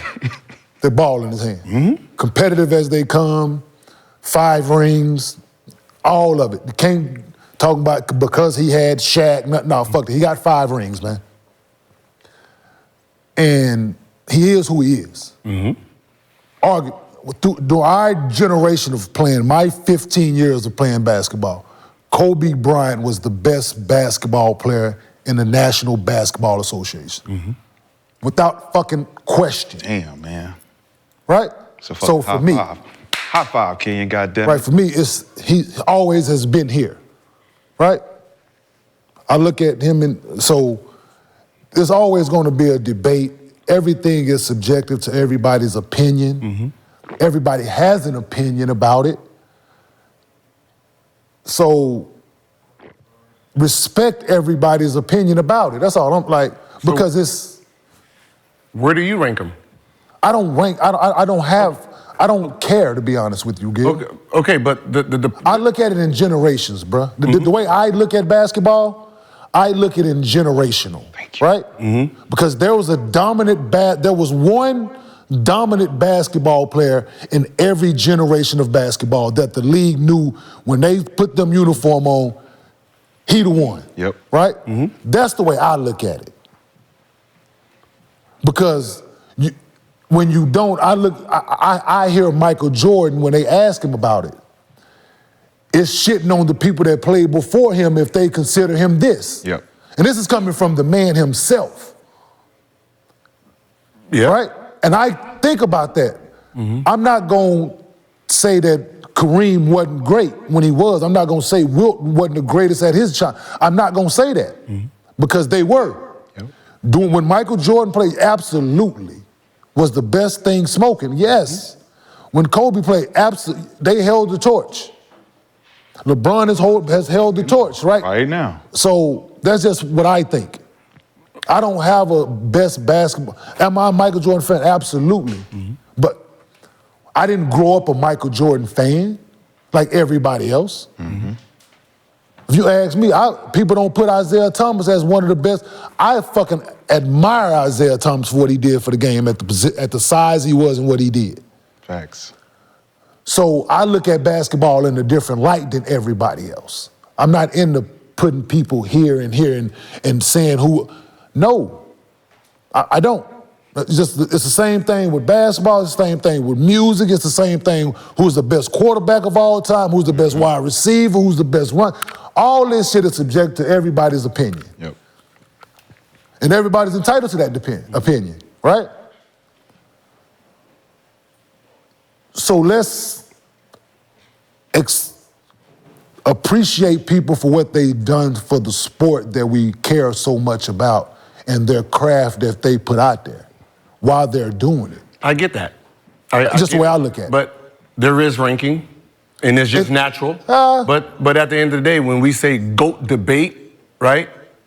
Whoever's 3, 4, and 5, you're not in the debate anymore. So let's look up the term. So when did everybody? So LL started the term GOAT. No, it's a woman. But what I'm saying. So what year was that? 90. So 1990, right? Is when people, the acronym greatest of all time started, 1991, right? Yep. So the people that played, the people that before 1990 wasn't GOATs in there? No. Why not? Why? Because it wasn't a term? Because it didn't say it? Because it wasn't a term yet? Because the league started in '78 when all the black people emerged, so they didn't really look at the league before that. So let me ask you this. Julius Erving. Julius Erving wasn't considered. Hold on, let me ask you this, Gilbert. ABA? Gilbert, let me ask you this. No. So when they started throwing this word gentrification out and shit like that, had that not been going on?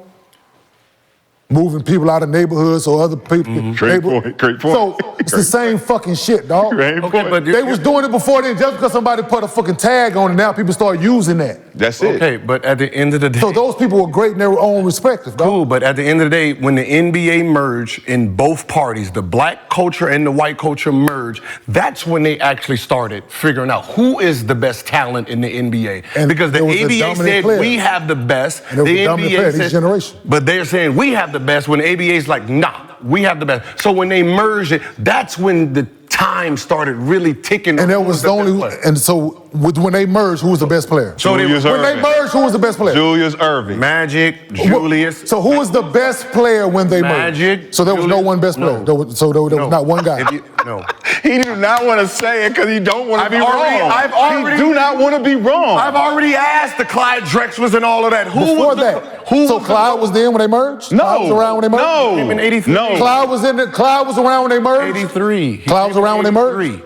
So the top 10. So was Clyde around?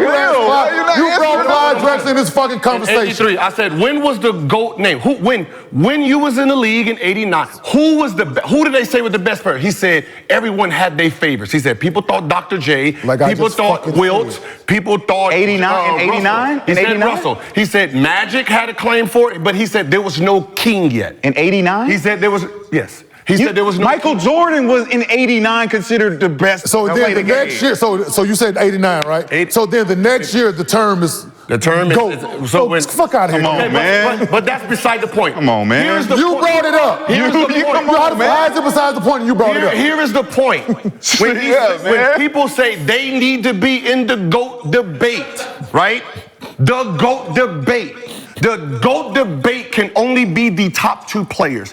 Whoever is 3, 4, 5, you are not actually in a debate. You're not in the race anymore. So right, that's just life. And if we say who's life? Whose life? So that's not a part of my life. I don't look at that shit like that. Rashad, let me go back to my statement. That's why I don't participate in y'all. That's why I said. That's why I was sitting here enjoying the fucking conversation. Okay. Because I don't. Okay, that's you. I don't personally, think that but way. that's the life. Well, What I'm saying that's is, fine. since we're all saying, I appreciate everybody. Since we're all saying here 1, 2, 3, 4, 5, I'm saying logistically 3, 4, 5. You're not in the debate anymore. If you're not playing anymore, you're not in this debate. All of them it's haven't only been playing. 1 and 2. All of them haven't been playing. The only nigga still playing is LeBron, bro. How could you even use that as a metric to do? LeBron, Year 21. What's the name? So until LeBron takes over 2 or 1, right? If whoever's 1 and 2, you guys are in the GOAT debate till someone comes to affect that. So do they that have to be affection playing or is not? LeBron. So do they have to LeBron came in and affected it. So that means if they move Kobe to 3, he is no longer part of the GOAT. So wouldn't Kobe be 1 because Mike was out before Kobe? You have to beat his resume still. You have to beat. Why? You talking about stats again? If I run the said we're not talking about stats. Usain Bolt has been out when? How long? How long has Usain Bolt been out? Anybody beat his so they're not the fastest ever. We're not talking about his stats. He's still the king. We've never seen anybody that fast. He's still the king. So whoever is second, those are 2 in the GOAT debate. Third, fuck off. Who was the best player you ever seen play the game, Gilbert? Kobe. So does that not mean greatest of all time? No, it doesn't mean greatest of all time. Okay. How does it mean greatest? Damn, I wish I had to pee right now. Hurt his Achilles. He didn't get to finish his resume the way there's a dude that's still playing 20-something. But he was still the best player you've ever seen play the game. Yes. God, so that don't mean that he's the greatest to you. His resume stops. So you're talking about stats again. His resume. His resume. Is it resume stats? His resume. Is it resume stats? So his resume. There's some guys. There's T-Mac. Is T-Mac in the Hall of Fame? Yes, he was a Hall of Fame player. Why? Top fucking 10 talent ever. But he's not in there because he doesn't have the resume to get in the conversation. No, he'll have a resume to get in the Hall of Fame, not the conversation. I mean, the conversation of whatever. No, he don't. Right? He ain't like there's. You still got to do it just because you look good doing it. That's called greatness. We put T-Mac in the Hall of Fame because we never seen such talent like that at such a young age. Wait, you said T-Mac? No, I'm just saying he said the greatest conversation of all time. I'm just picking holes when I. My question is it talent? Is it talent or is it stats? My argument. That's what I want to know. This is my argument. Mac is that. This is my argument. When Shaquille and you say you have to put him in the GOAT debate, right? My question is, where do you have him right now, right? If you have him 2 or 1, yes, he's in the GOAT debate. If you have him 3, he can't be in the GOAT debate no more.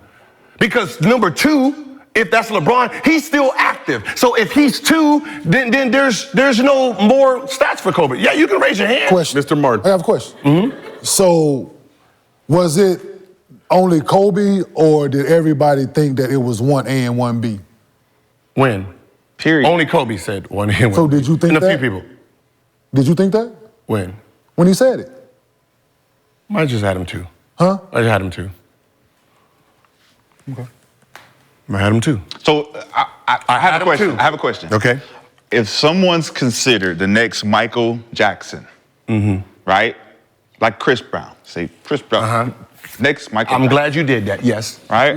I'm glad you did that. So in the conversation, say, if you're considered the next greatest of all time, it puts you in the conversation because you're the next, right? Now, if you start to build up your resume to match that, so that's why they say 1A, 1B. Because I can show you highlights of them making the same moves. Oh, my God. Them doing the same things. Oh, my God. So logically, it wouldn't make any sense to say this guy is number one, this guy's on his heels because he's part two. He did the same thing. But are they? I know this is No. So you got. Oh, he's just gonna be stats into it. You got. No. You just gonna got bring MJ, and then you got Chris Brown, and then you forget about a motherfucker by the name of Drake. Has he surpassed Chris Brown? What? Did you just bring Drake in the conversation with Michael Jackson? No, not with Michael Jackson. With who? He's number one, right? You said Chris Brown was the next. What are we talking about here? I'm just Music saying. or So what are we talking about? Who's Talent? the bigger artist? Overall? Talent? Yes. We're talking about talent. Talent. That's what we're talking about. That's what I'm saying. We're talking about talent. So we need to have clarification in this conversation. So I thought you was going somewhere else, but no. So are we talking about talent or are we talking about art? Artists right now, who's bigger? Oh, No, Drake is arguably the biggest artist of all time. So he surpassed. No, he don't surpass the next Michael Jackson. How? He surpassed him. How? Easy. How? Numbers don't lie. Stats again. Stat man. Yeah, that's me. The same nigga say stats don't matter. Yeah, that's me. He can't even help it. So what? He can't even help it, what guys. is your argument for? What is your argument? Talent. The most talented guy since he was 5 years old, Michael Jackson. Chris Brown came in and started mimicking that shit. It's like, hey man, he could be just as talented as Michael Jackson. Damn. Same with Kobe. Man, Michael Jordan did all this. Man, that shit was fly as fuck. Then we see another nigga come in and do the same fly shit. We didn't think we would ever see anyone come in and be like Michael Jordan. And then here come this young kid named Kobe Bean Bryant doing the same shit. It's like, yo, that's scary hours. And then some of us say, he elevated that shit. Wait. So he turned that shit to a whole nother level. Wait, hold on. So he had more talent. So did he have more natural talent than Vince Carter? Who? Kobe. No. Okay. Then your argument just shut the fuck up. Can we move on? Because that means he's not the second best, most talented player. I guess if you win. Just voted you win. goddamn Vince Carter. You win. So move. You win. That means we got to go to what now? Because if Vince Carter's number 3, that means LeBron's number 5. Gil, shit, whatever. Gil, no, you can't do that because Kobe just worked and mattered. I know, but he's using talent as it's That's just why, talent. Like Kyrie's the best dribbler ever. We all agreed the other day that Vince Carter arguably could be the most talented guy we've ever seen. He just didn't reach his abilities. Okay, we've already said that. So that knocked out your point. No, it didn't. Of Kobe being the second talented player ever. No, because you still consider Michael Jordan the best. Best player ever. I didn't say nothing about talent. You use talent because What's the difference between player and talent? You use talent. What's the difference between player and talent? So you don't use stats. Because we don't use that. You don't want to use players. stats, so you use talent, and then you just got contradicted on talent. How? Because there's another motherfucker that's more talented than both of them. But you just if argued. He's not in the conversation. You just argued. He's not in the conversation. You just argued. Because if he's in the conversation, let's let it him goes talk. Vince, Jordan, Kobe. So then he's out of that conversation again. However you want to do this. Speaker box up. Your speaker box is up. We all here, man. You gotta yell. You can't You ain't gotta yell. We right here, man. Okay, how about this? Which direction do you want to go? Do you want to go stats? Or do you want to go talent? You only go stats. Pick your. You just said that the fans and the media go stats, and here you go using stats. Pick your lane. You go using talent or your body of work. Pick one. How you look doing it, or everything you did. Pick one. Which lane do you want to go in? Is LeBron in the conversation? Hey, is LeBron in the conversation? Is LeBron in the conversation? The most talented ever? No. Is he? That was the comment. You brought Vince in because you can't bring LeBron in. What? You bring Vince in because you can't bring LeBron in. Because you said he's the second. Can we shut it down? No. Because that still puts him in 3. What about? So the fact that he don't want What did you say about 3? What did you say about 3? If you're 3, not in the conversation. So let's shut it down then. That means your guy ain't in the conversation. Let's just shut it down. What about Bob Cousy? Of course. You don't want to go down one of those lanes because they eat to the same thing. Let's shut it down. You don't want to use body of work. You don't want to use natural talent. Y'all ever seen the other guys? Because was he talented more than Tracy McGrady? The other guys. You see that? What? the tuna story and other guys, Mark Wahlberg and Will Ferrell, that didn't go the way you that's thought it why I was don't- going to go. But no. That's what why I'm I think about the way what I'm I saying do. is he don't want to use the stats, Yeah. right? Yeah. So he wants to jump to say this is the best because of the talent. Then I said, whoa, talent. Then I got Vince Carter, I got Tracy McGrady, right? More talented. But they don't have the body of work Kobe does, right? Who's the best player you ever seen play, Gil? The best player I ever seen play is Kobe. Okay, that's all we want to know. All right, well, let's keep this moving. Another spirited discussion on Gil Arena. Who's the finest bitch that I've ever seen in my life? Who's the best woman ever? There's two different things, brother. As long as you're saying he the best you ever seen, that's all I care about. Ladies and gentlemen, that's all I care about. Gil Arena presented by Underdog Fantasy. I got my 5 rings from Kobe. I know.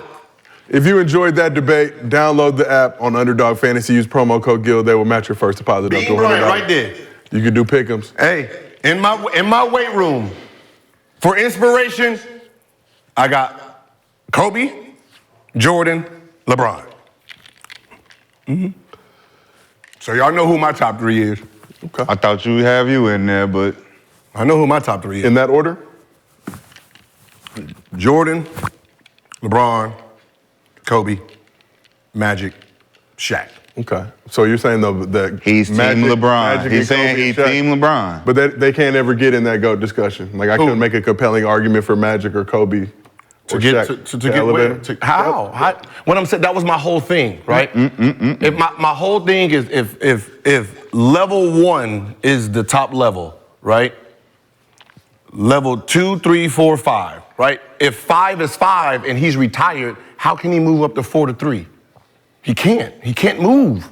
He's there, right? Only thing that can happen is someone jump in and moves him down, right? 4, you only can move down. So if there's a guy that's sitting there playing still, the guy that everyone has number 2, he's still playing. So 3, 4, and 5 is irrelevant. The only thing that can happen is Kevin Durant can come along, Steph Curry can come along and move whoever's 3, 4, 5 down more. With their stats, right? With their stats and their accomplishment, their whole body. Not with their talent. Not with what we see. We already seen what we're gonna see from them. So they gotta accumulate stats to be a part of the conversation. Kobe Bryant does not. Okay, so where he ranking talent? Number 2. So he's more talented than Vince Carter and Michael Jordan? Number 2. Vince Carter and Michael Jordan, just say, yeah, he's more talented than them. Number 2.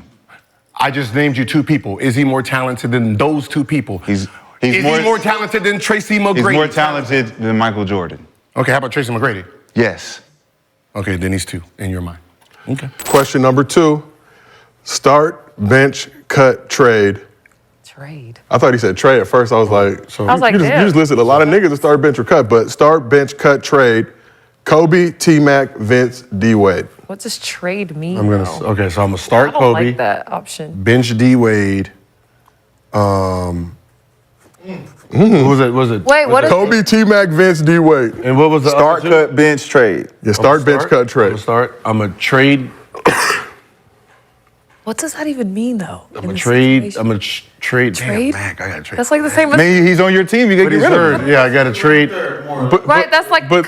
But That's the like problem with the that's cut or like- trade is I'm just gonna it's like I'm package both of cutting them you to up. another team instead of cutting you to the Yeah, I'm gonna crib. package both of y'all in the trade. You get something back. You get something back. You just cut. Trade, you get something Yeah, back. but why would you cut when you could Stupid just trade them? addition. Right. But we. I'm packaging both of y'all. That's I'm a dumb. gonna. That's I'm a gonna. dumb. Don't add. I'm just gonna people go with don't the add careers. that to the start bench. So cut. one got hurt. So I'm gonna just start Kobe, bench D Wade, trade T Mac, and cut Vince. Hell no. I'm starting Kobe, benching T Mac, trading. Who's the other 2? Vince and D-Wade. Trading Vince and cutting D Wade. I've never been a D Wade fan. Just putting that out. What does everybody think? I don't know. I don't know. No, I just haven't been. He's just not someone I've watched him and like, I love. With those 4, I'm keeping Kobe. I'm benching Vince. I'm cutting D-Wade. See, And I'm trading for T-Mac. T-Mac got good trade value. I can get something good for him. I ain't getting rid of no Vince Carter when I got Vince coming off the bench with Kobe out there. we talk Kobe about like Vince. prime T Mac, correct? Yeah. And prime. Wait, Vince. are we Prime talking? Vince. Prime Wait, hold on. I'm thinking about the critter. Got the back injury. I'm doing. No, Gil. How's you thinking about that? I'm just Why thinking about I'm you thinking gotta about the go totality of it prime. all. Prime, bro. This is the He didn't say prime. best version of all these Why would you go players. to the back injuries and shit, nigga? Why would you include that? You looking at the worst version of all of them? 40-year-old, no. The best, Hell no. the best of them, the best version of themselves. I'm assuming. Yes. That's how I think about these questions. That's how I picked it. But my answer is the same. Even though I love D Wade to the point where it's like it's tough to cut him, but I got 3 taller, like more dimensional players to pick from. So I gotta send you bon voyage, brother. Ta-ta. Bon. Wait, T-Mac. Who did you cut? I cut T-Mac. Oh. Back injury. Okay. I made this, You are petty. He is petty. I'm just like, okay, the back like injury. immediately, I'm thinking about like injury. you didn't tell me like the peak of whatever it Prime was. everybody. I don't want to do that now. But I'll cut Vince. Because he would be the laziest out of all of them. Damn. You know what? I'm gonna go use a bathroom on that. No, I'm just saying. That's fair. That's a fair. No, I'm just saying. Like, I mean, when I'm thinking about the game, like, I'm bringing him off the bench. He's lazy. Off the bench. Did he go? Come on.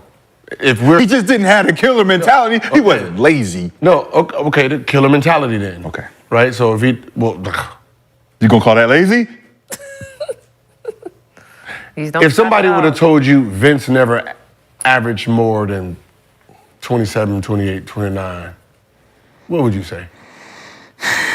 If I told you he stopped being... With his talent? If he stopped being an all-star by the age of 28, 29. I wouldn't believe you. You wouldn't? No. But does it mean he's lazy? When did he retire? Vince? Yeah. He's 40. 2020. Right before COVID. 40. I was there. 41 years old. Game in Atlanta. 2020. The last game before they stopped the game. But the last season he averaged over 20 points was 2009. So 20 points 2009. His last All-Star was 2006? 2007. 2007? How old was he? He was somewhere in the range of 30 at that point. So 29. Right? And so I'm like, So you say you think he could have been better longer? Fuck yeah. But we just He was windmilling at 43. But we not talking about, we just talking prime though. We're talking prime. Vince was the best in the league. No, he was never the best ever. He never played like that. He never. I used to sit there and do that like, yo, 2000 Vince? Toronto 2000 Vince? 2001 he averaged 28, 6 and 4 assists. How old was he? 24. 24. Now you see where my problem is. At 24, he's averaging 28. He's the best player in the league, bro. And then 25, 26, he got traded. 27, 20. He got traded. Like 25 to 29 is when you supposed to be apex. But look, he got traded. It fucked up his whole psyche. Come on, man. That was a conversation I used to have with him. He was like, I really thought I was gonna spend my career in Toronto. Yeah. And it fucked with my head because because of people weren't as receptive to players' feelings like they are now. Back then. Toronto fucked him up. I'm gonna be honest with you. If I got to take anybody's skills out of any player ever, I'm saying I want Vince's. Give me Vince. All of stuff Vince has, give it to me. To add to what you already have. To add to my mentality, give me Vince. Right? I got all these people in history. Right? Michael Jordan. Right? I can't be Kobe, he's regular. Right? Michael Jordan. You're talking about Shaquille O'Neal. You're talking about, but maybe LeBron. Right? But I'm off the rip. I'm saying I'll take Vince. Give me Vince. Vince not hands, arms, jumping ability. Like I'm. Vince not lazy. Maybe lazy is the wrong Vince word. not lazy. 43. Definitely 43. Find a new adjective. 43 windmilling. 40. Lazy is Lazy a strong is a very word, strong yo. word to tag That's a player very strong word, bro. You don't gotta say lazy. It's a very strong word, bro. Destroys reputation. Yeah, bro. Lazy. Hold on. Vince gonna fuck you up now too. That's like somebody saying that you're stupid. Oh, no. It depends on who's saying you're stupid. No, they're just saying you're stupid because of things that you've done. Depends on. Like, oh, Gilbert he's like, nah. Gilbert not stupid. Gilbert's a genius. I think lazy. He made a bad decision. And uncoachable are 3 words that are so hard. It all depends. It all depends. If we say 6 figures, right? I want a 6-figure person, right? That goes from 100,000 to 999,000. You know what I mean? So there's levels of this. So if I'm saying he's lazy, it's compared to my work ethic. I don't know what his work ethic is. So to me, so how could you say he's lazy? To me, if you don't know what his work ethic is, you can't say it. I don't know what his work ethic is to you. It might be apex. To me, it's lazy compared to what I'm. But you said you don't know his work like, ethic. if I have a Bugatti and you say, yeah, I got this Ferrari, boom, boom, boom, and I'm like, nigga, that's slow. And you can right? say, But it's and to you my can car. say that though because he works, he's played it, and that's why when non-former players and coaches and GMs tag players as lazy and this and that, you've never done any of this. Yeah, he played till he's 43 years old. Why do you tag players like that? And I'm just saying. And my argument would be this. Here's my argument.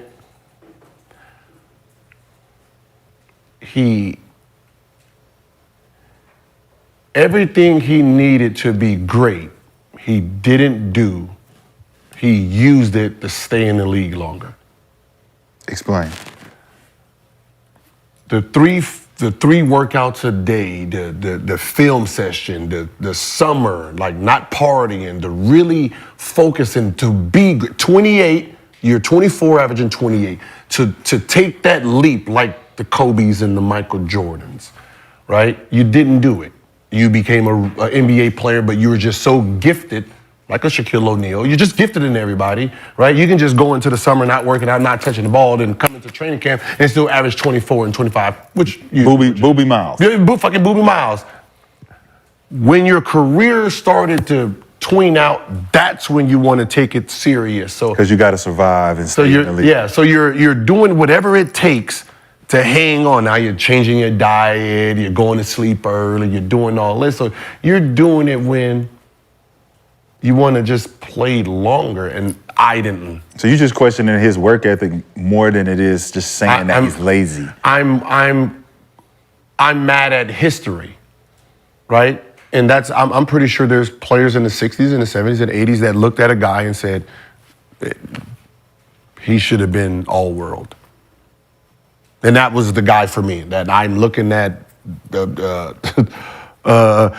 you know when you watch movies, right, and there's this demigod and that Hancock. Yeah. He's my Hancock. Yep. Not the one who turned into the drunk nigga on the bench. Hey, yo. With all the superpower. With all the superpower. Just boom, boom. Yeah. He can do whatever he...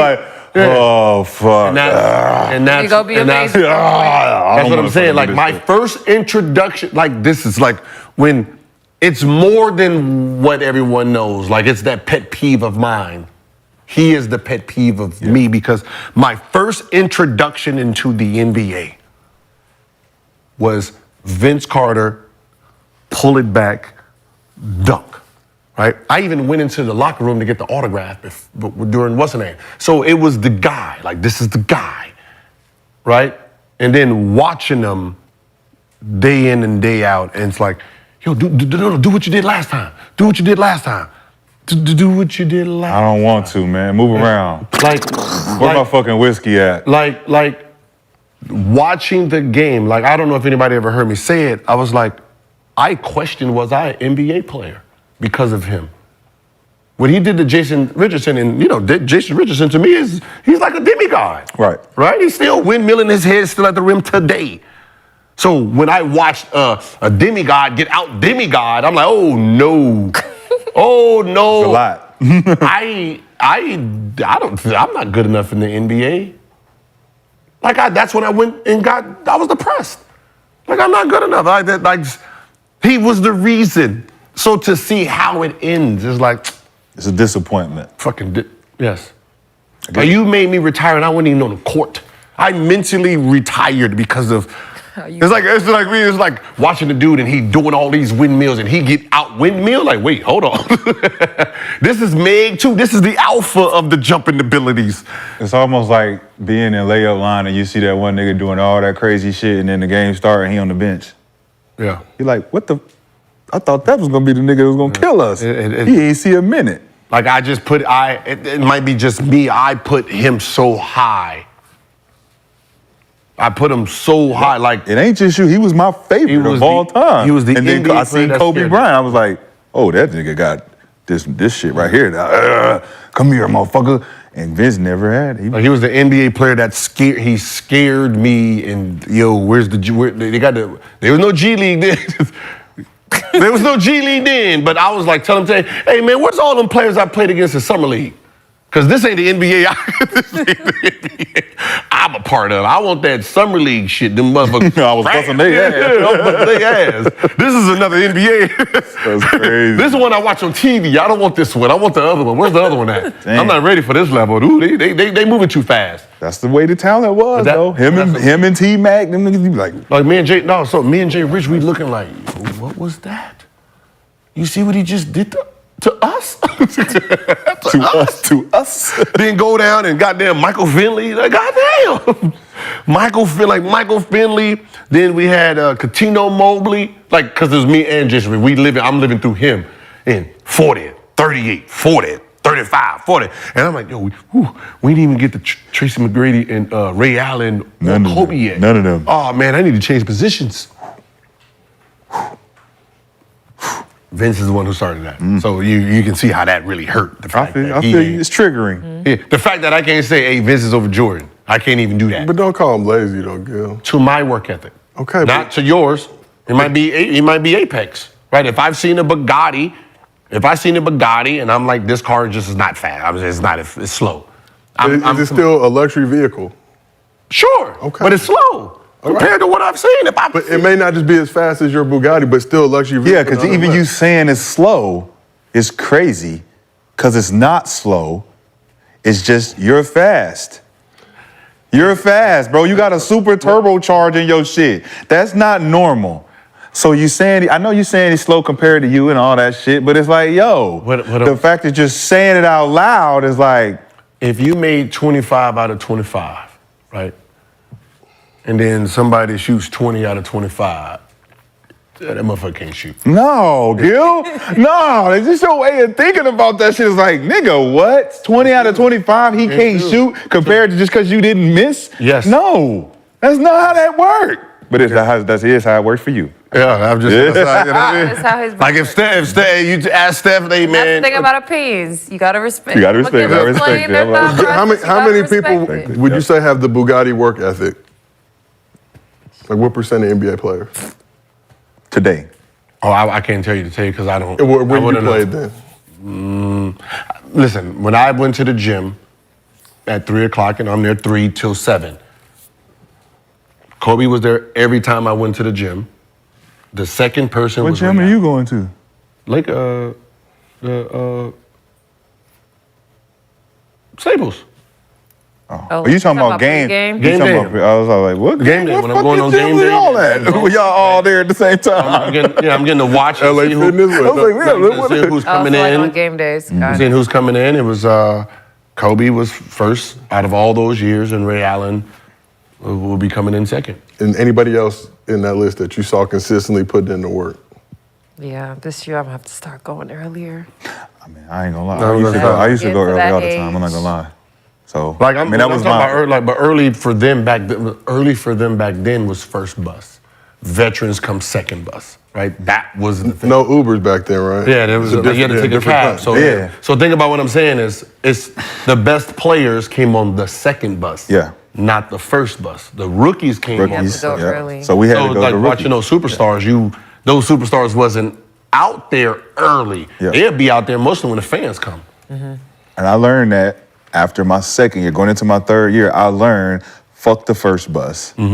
Get the taxi, go early. Be there before, do the work early, Still have your time closer to the game. and then you can relax and all that shit. So I mean, Were you having to call these taxis? Were you like have to call Yellow Cab? Yeah, in a hotel. That's wild. I mean, that's how we moved back in the It day. depending on like what he said, like your work ethic and how you're used to preparing for the game.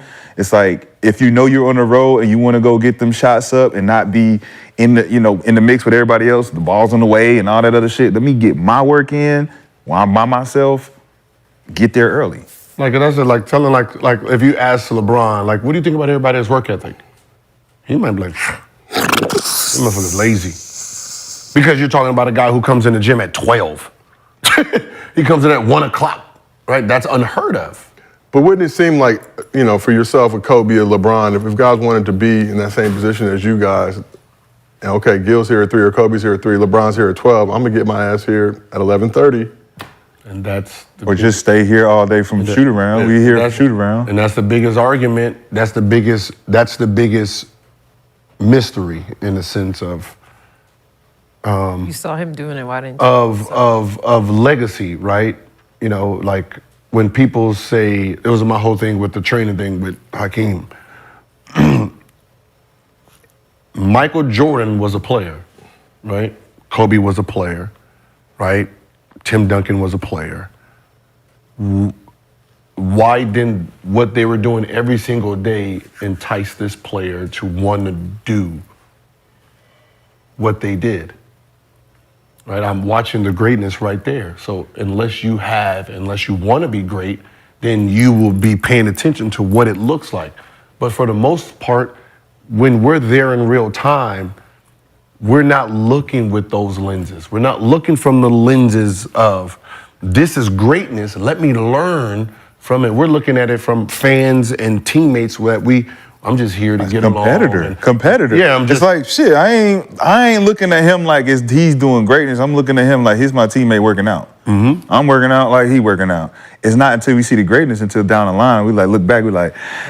He was doing way more than me. I should have asked. He was doing way more than me. Yeah. Questions. Yeah, we competition. We just competition while we in it. We like, nigga, fuck Gilbert, man. He over there doing. I'm gonna do my thing over here. And this nigga was doing some shit an hour before I was even in here when I came in. I missed that whole shit. So it's just like I think like if I had to tell like players, whoever the best player is on the team, like. Pay attention to what makes them great, right? Don't just look at it as a teammate. That's the thing he does. Look at the mannerisms, how he's dealing, like walking, talking, all the guys with LeBron. Like you only have a few years to look at it, right? To understand what he's doing, how he carries himself, because there's a reason he's here for this long, right? Same thing with Curry, right? You the guards, you need to look at how he's preparing, how he's coming into the game. And, I think sometimes we just look at the final product and not look at the journey of what that person did. Right. And, like a boxer, like you should be, like if I'm going into boxing and I'm talking to Mayweather, I don't want to know what Mayweather's doing right now. Like that first year. I want to know what you was doing when you got That first home. year, the first 2 years, what were you doing? What was your workout? Because most likely it was harder than it would be in your 50th and 49th victory. Yep. Right? That first one that when you're trying to establish yourself, what were you doing then? And not sometimes that guys need to look at, like, don't look at the legacy now, look at how it was being built. Yep. Well, that's real. Well, audience question. Yeah, never got to How that, many though. fights did you guys see that the media didn't find out about? How many fights did we see that the media didn't find out about? Shit. Well, we are the media now, so they about to find out. No, I mean, I've seen a few, Denver, George McLeod, Danny Fortson. Right, so so they scuffling on the court, right? Just, like two rhinos. Just, right? And what ended up happening is McLeod got hit in the eye, right? So Danny somehow got him in the eye on the move, and they kicked McLeod out. They kicked him out, not Danny, and he went level 10, right? He went level 10. The game ended, so like Danny went in, and I'm coming last. I don't know where George came from. He missed Danny, and I was the next person he saw or something. And he left shoulder, big hand, boom, like It wasn't me. What the fuck happened? Broke me down. It was like, tell Danny, bitch ass, I'm outside. All right. Get in there and say, hey, yo, Dad, the McLeod dude said he gonna be waiting out there. Then he did this, dog. Then he said, oh, really? Oh, he said he out there. He pulls down his socks. Boop. Razor blade. What? He had razor blade, like he didn't just put it in there. He had it in there because when he took it, it's white. Like it's this ash, like it's been there the whole game. He said, yeah, I had a problem with him for a long time. I'm about to go, and I'm sitting here like, this is crazy. He played the game with the razor blades. That's the wildest shit I done heard. I was like, yo, something wrong with Danny. Something wrong with him. Oh, we know something wrong. He was quiet as hell, but there was something wrong with him. Turn him on. Both you motherfuckers are crazy. We have some Marcus Johnson theme sound bites coming. He'll be pulling up the show in just a little bit. Turn him on. Be quiet. That was the craziest thing I seen. Oh, that's the craziest shit I didn't heard. Razor blades in the socks. Guys, you guys have scouting reports for every game, ways to approach guys defensively. What was the scouting report on Kobe, and was it actually helpful? Shane Battier, he's the guy that taught me how to read a real scouting report, a detailed one. And he always talked about the numbers, like how many dribbles going right, one dribble, they percentage versus two dribbles, right or left. And I asked him about Kobe, and he said, with Kobe, there is certain ways you can send him where his percentages are lower, but that don't mean that he's still not gonna score a 30 though. You just have to live with, going left, his percentage of him going left, one or two dribbles was much different than his percentage going right. Going right, one or two dribbles, he will literally kill you 50, 60. You can live with him going left, pull up, he gonna still get 30, 35, but you just live with the results of it. And so that's what I asked Shane. I said, Shane, how you guard Kobe? He's like, I just try to shade him to the left, and if he making them that night, I just know that it's gonna be a long night. Because you can't give him both ways, giving him both ways. First of all, he gonna take what he want most of the time, but when you got a chance to shade him a certain way, you just shade him, contest him, and hope that he miss. That's what he said. He said, because if he go right, 45, 50 for sure. If you get him going right, 1, 2 dribble, everything going right, he got everything, side step, all that. Got the back shoulder fake. So he said, you just try to force him to go to his left, if he making that, you in for a long night. So that's how I watched. So Kenyon, what was the Nuggets scouting report and other teams obviously you played on when trying to, obviously not going to stop Kobe, but trying to contain him as much as possible? Unfortunately, I've been on the wrong end of playing him on the biggest stage, played him in the finals, Western Conference Finals. There's not one single defense or not two coverages that you can put. You gotta try to make it tough as possible. Do your work early. Make him catch the ball where you want him to catch it. And instead of 2 dribbles, you might have to take 3. Instead of it's just certain things you need to do early and do your work early. And that was just the main thing, man. Because you know what he's capable of doing. So instead of 40, you probably let's try to keep that to 29, right? If you can. But no, there's no scouting report for Kobe Bryant because he's worked on all deficiencies. Mm-hmm. So anything that you could try to force him to do, I got to counter for that. Okay, you want to take that way, I got to counter for that. And you take this out, okay, this is what I've been working on. He's proved it with the whole clip, him shooting left-hand fadeaways and turnaround jumpers. There's no, they thought he was fucking gonna go out of the game, right? Oh, we up 20, he gonna go out of the game, we gonna win. No, joke's on you. Joke's on you. Right? Yeah, there's no scouting report for Kobe Bryant. So try to make it tough as possible. Volume shooter. Use your 6, and good luck. That's what it should say. Good luck. Try to make it tough. Use your 6. Good luck. That's what should be next to his motherfucking name on the scouting report. That's all you can do. Pray. Don't even waste time with all the other stuff. Pray. So gotta hit this side of the couch. Brandon, start with you. Yeah. You get that scouting report. How helpful was it actually? My rookie year, we played against Kobe Bryant. He hit a game winner.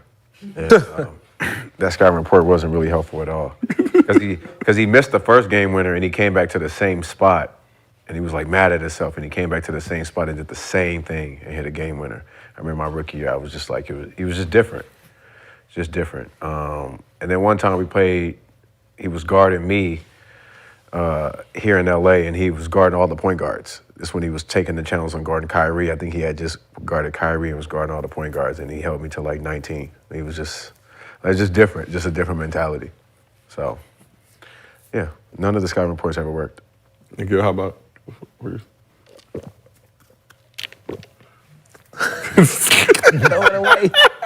One, the problem was the people who are doing the scouting report are scouts.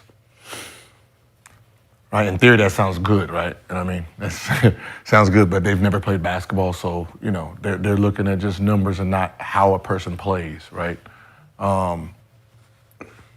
As a scorer, I know what type of defense will hurt me in the game, right? So when I look at some of the reports, I'm like, who wrote this?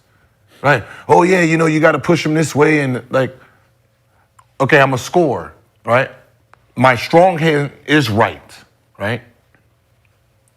You're taught push everybody to their left hand, which means most right-handed players develop their left.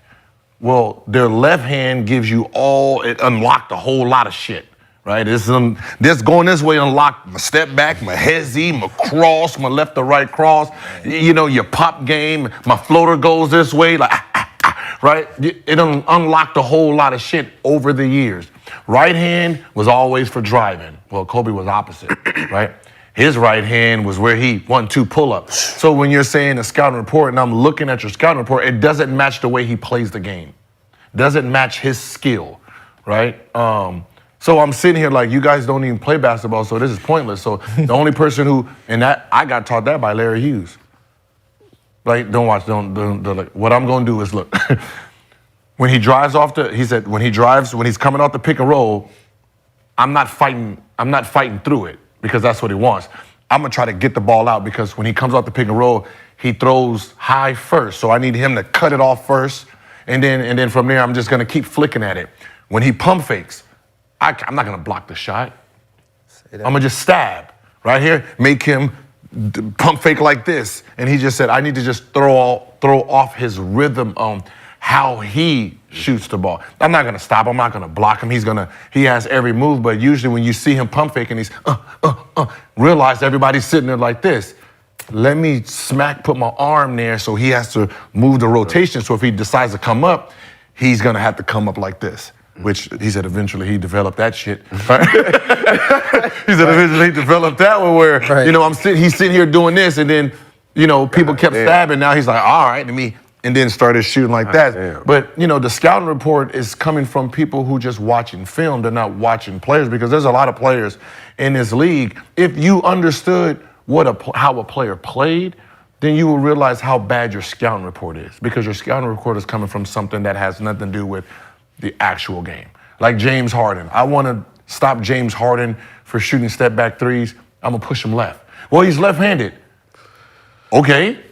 You know how hard it is for a left-hander to jump off of his left hand, bouncing his left hand and floating with his left hand? That's tough. That's tough. Extremely tough. Right? I'm left-handed, coming with the left hand on the floor. That's hard as shit, bro. Right? Yeah, I can come and dunk on you there, but I can't you're lefty, right? Mm-hmm. If I tell you I'm gonna be on your side to shoot your step. Go like this. Yeah, not even that, or you're a jumper, right? Side step is So what happens is you have to push off this way, shoot, and then you have to angle back. Well, if you're going this way, your lefty's already angled at the rim, so all he do is just, no matter what he does, step back, he's angled. You try that shit this way, you have to come back and turn back, which becomes more difficult. But a scouting report is gonna say push him to his right, and you wonder why you keep getting the same motherfucking dagger. Push him to his left, make him drive, meet him at the rim. He ain't as athletic anymore. The worst case scenario, he'll come up and then Euro step and try to Hopefully his right arm is good because, you know, motherfucker, we done blocked this. Might want to throw one of these. You can throw one. Like, those are the scouting reports. Like it's gotta like, watch film. You know what I mean? Like, watch how he play. They just- movement patterns. it's the movement patterns that the scouting report should be off when it's not. And just so I just throw them shit to And him. with Kobe, you almost got to look at it from a team perspective because he gonna do what he gonna do. Yeah. Like having the scout report thinking it's gonna work, like they said, you got to try to win the game because he gonna. The best thing you can do. I don't mean to cut you off. The best thing you can do is fucking watch games, dog. Yep. Watch it. That's what man, listen. Okay, I watch film. Okay, cool. I'm watching games. I'm not guarding him like that. Nope, I'm not going for that.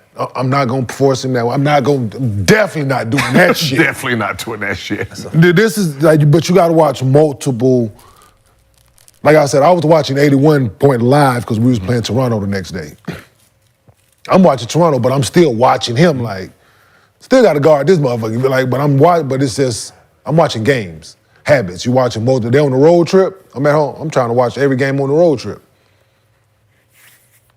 Habits. How many young guys are doing that now, though? None. But that's what I'm saying. But It's even the highlight era now. But think about it. If you're not a big game, think about it. If you played in the game, right, and you played 10 years, and your work ethic wasn't that good, right? You didn't watch film like that. You didn't really. Now you a coach and you breaking down film and shit. What? How detailed is that shit gonna be, right? And I mean that's just reality, man. A lot of that's going on. You know, some of these guys, they wasn't stars. They were okay players, and now they coaching your youth. God, what the fuck you think they really? You don't gotta be a star to be able to coach. No, but if you only be detailed. But that's what I'm saying. If they wasn't detailed themselves as players. But if you only watching what they giving you in the locker room for film, motherfuckers making everything. Like damn, like you don't know what working, what don't. What don't work defensively because they give you the clip, you make it.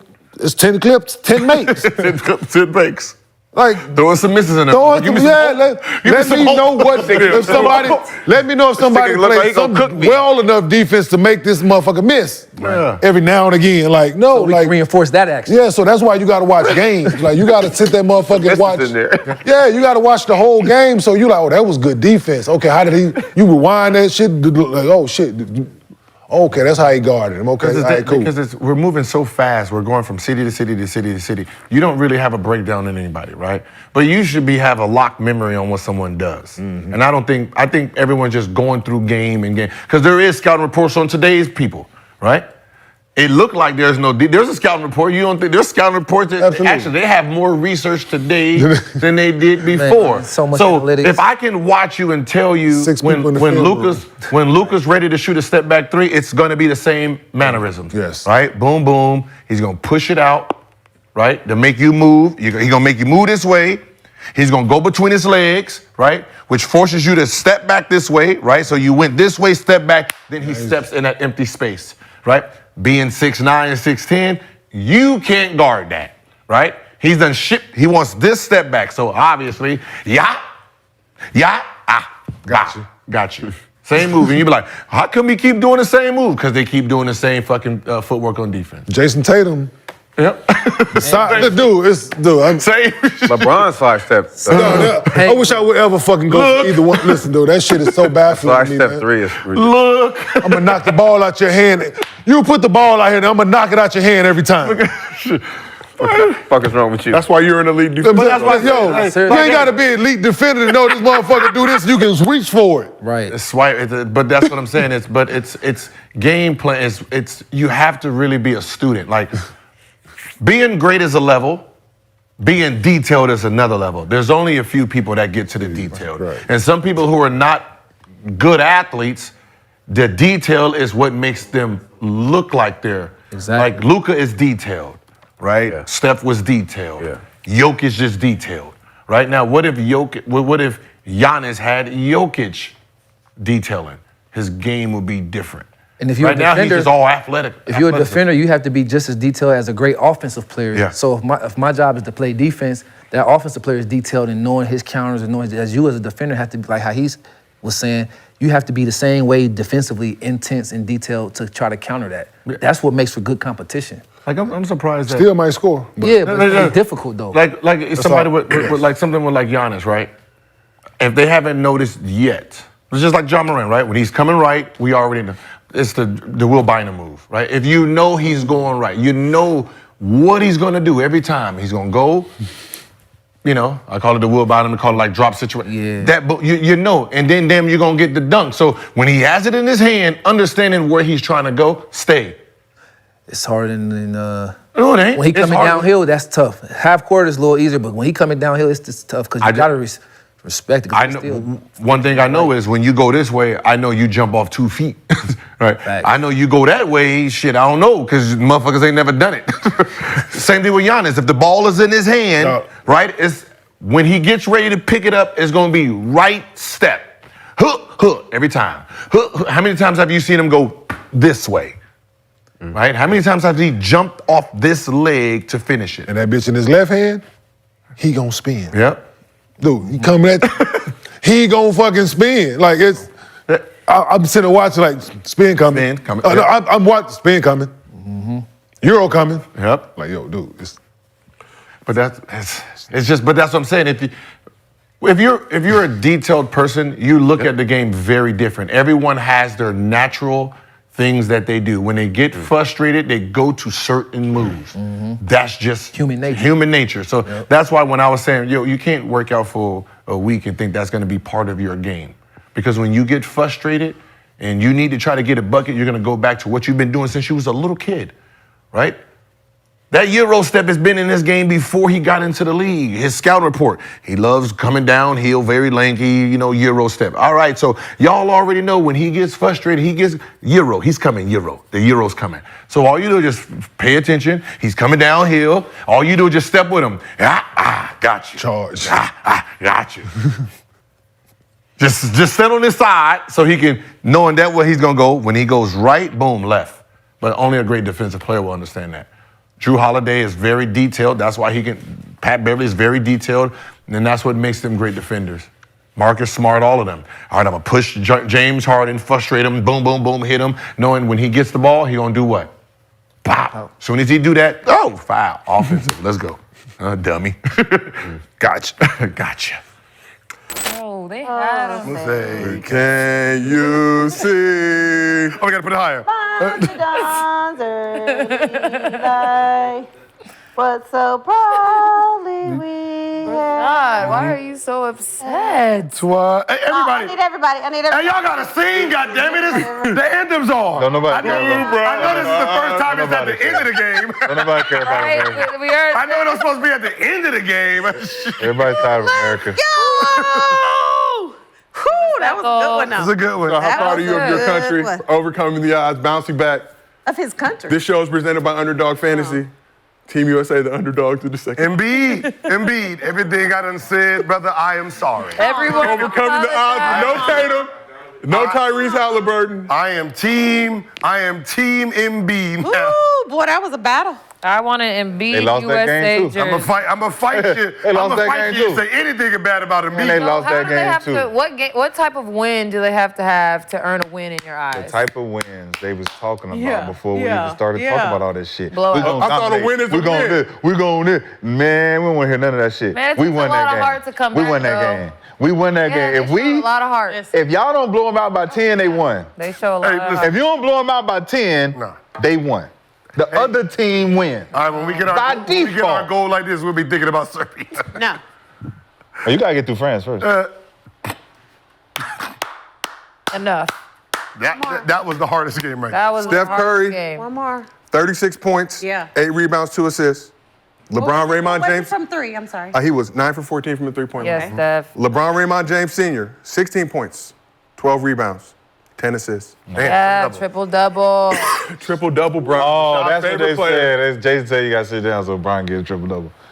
That's not why. Don't think that's They're like in why. the same position, dog.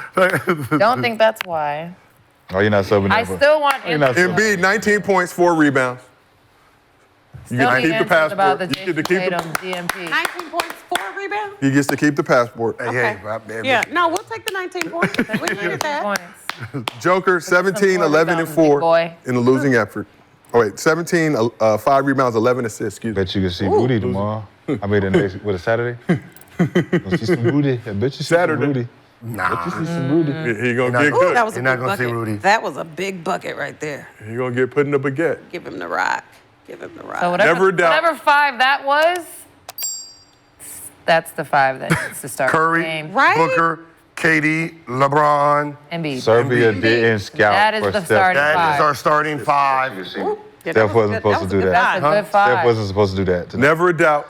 They It was would've been they was somebody banking on stopping Embiid and LeBron. They wasn't That's the banking on the point. dog You play. can't stop them all. So Yeah, put them that's all the on field advantage. at That's the same advantage time. you have, right? As Americans. Yeah, that's As what Americans. like messing Yeah. with the advantage. But You should be winning about 30 then. now Exactly. this is the biggest point.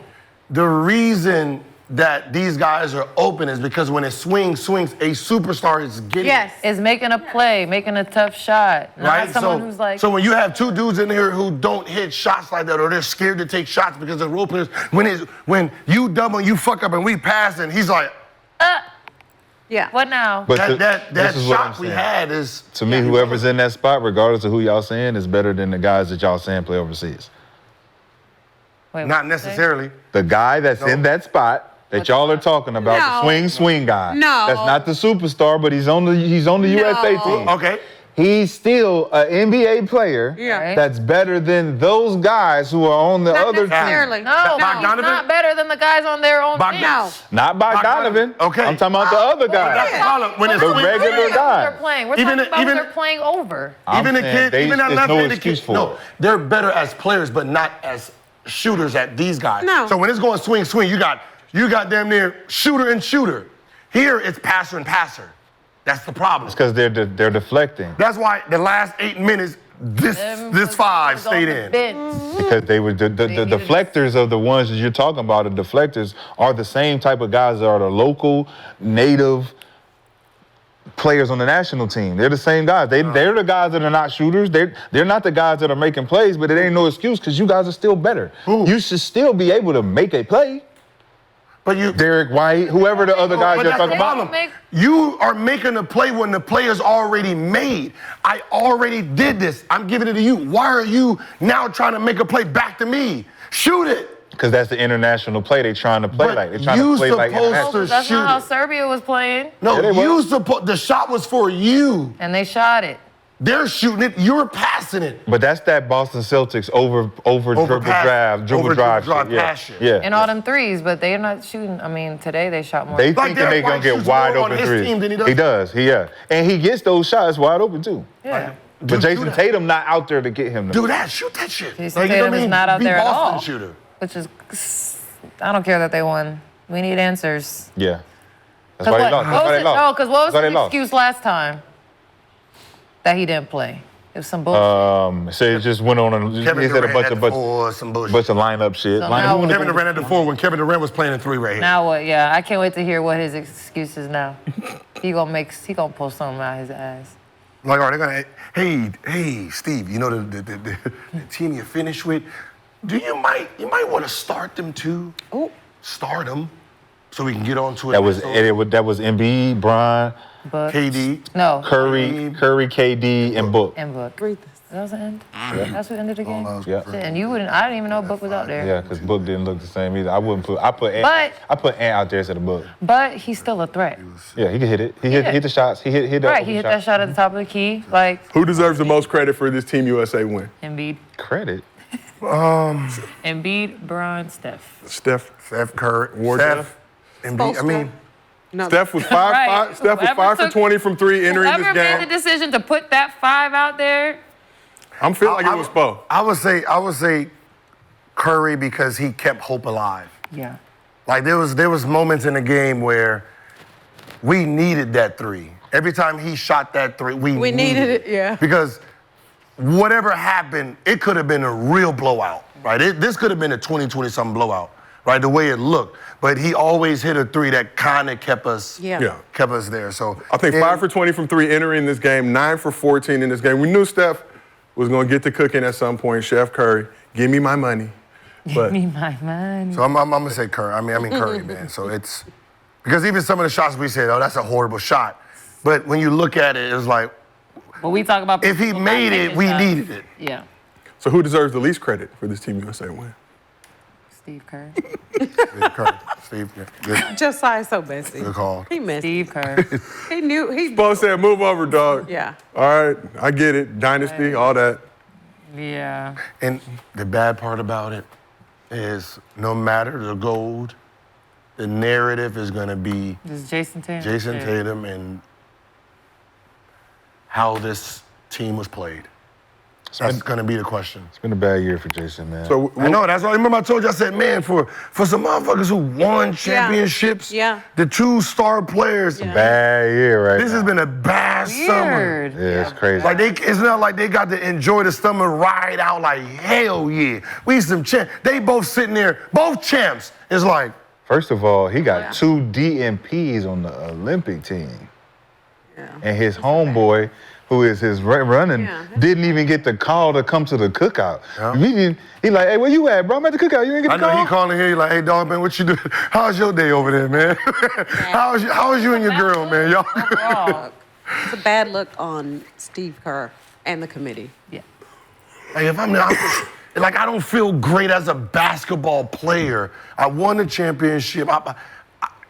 I won the finals MVP, and this, I don't feel great. Team over talent. Then you're looking at the players around you that are They was playing. on the best team. And you're like, I know he should not be playing. Brandon Ingram felt the same exact way. Like, It's like it makes you hate your teammate, even though that's not your. It's not even though it's not your experience. Like, and it's not your teammate. And it's not I know that's what I said. It's not. You don't hate your teammate. You just. You hate the. You hate that they happy. It's like they happy. He out there, every time he hit a shot, you just be like, fuck.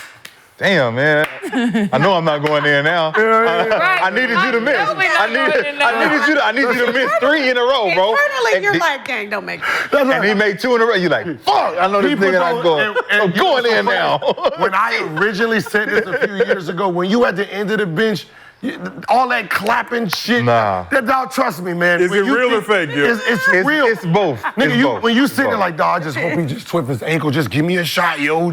I just need one shot, coach. And you just hoping, laying on the ankle, be like, you gotta call me in. And you It does happen. It happens. It ain't right. It's not from a bad place. It's not a bad frame.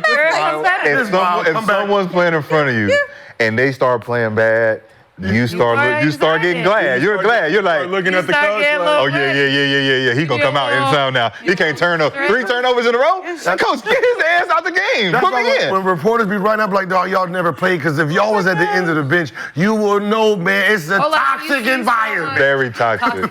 Very toxic. When like someone starts messing up, you be like, you're ready. Yeah. Oh, hey, especially the starting 5, like, yo, we're about to get in. Ready.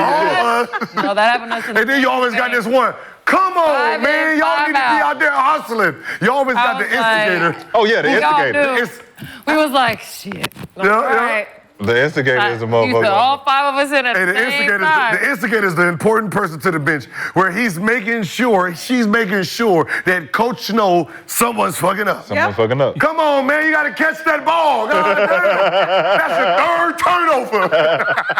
And then it's the cosigner on him. He be like, this motherfucker right here, man. Look at this turnover. Look, motherfucker keep turning over. Yeah, told you, motherfucker put me in the game. Damn, sports is toxic. Someone in the chat said they treating Tatum like Giannis' brother. Damn. They are. Oh. Nah, Thanasis actually played for Greece, though. He was playing out there. He was hooping.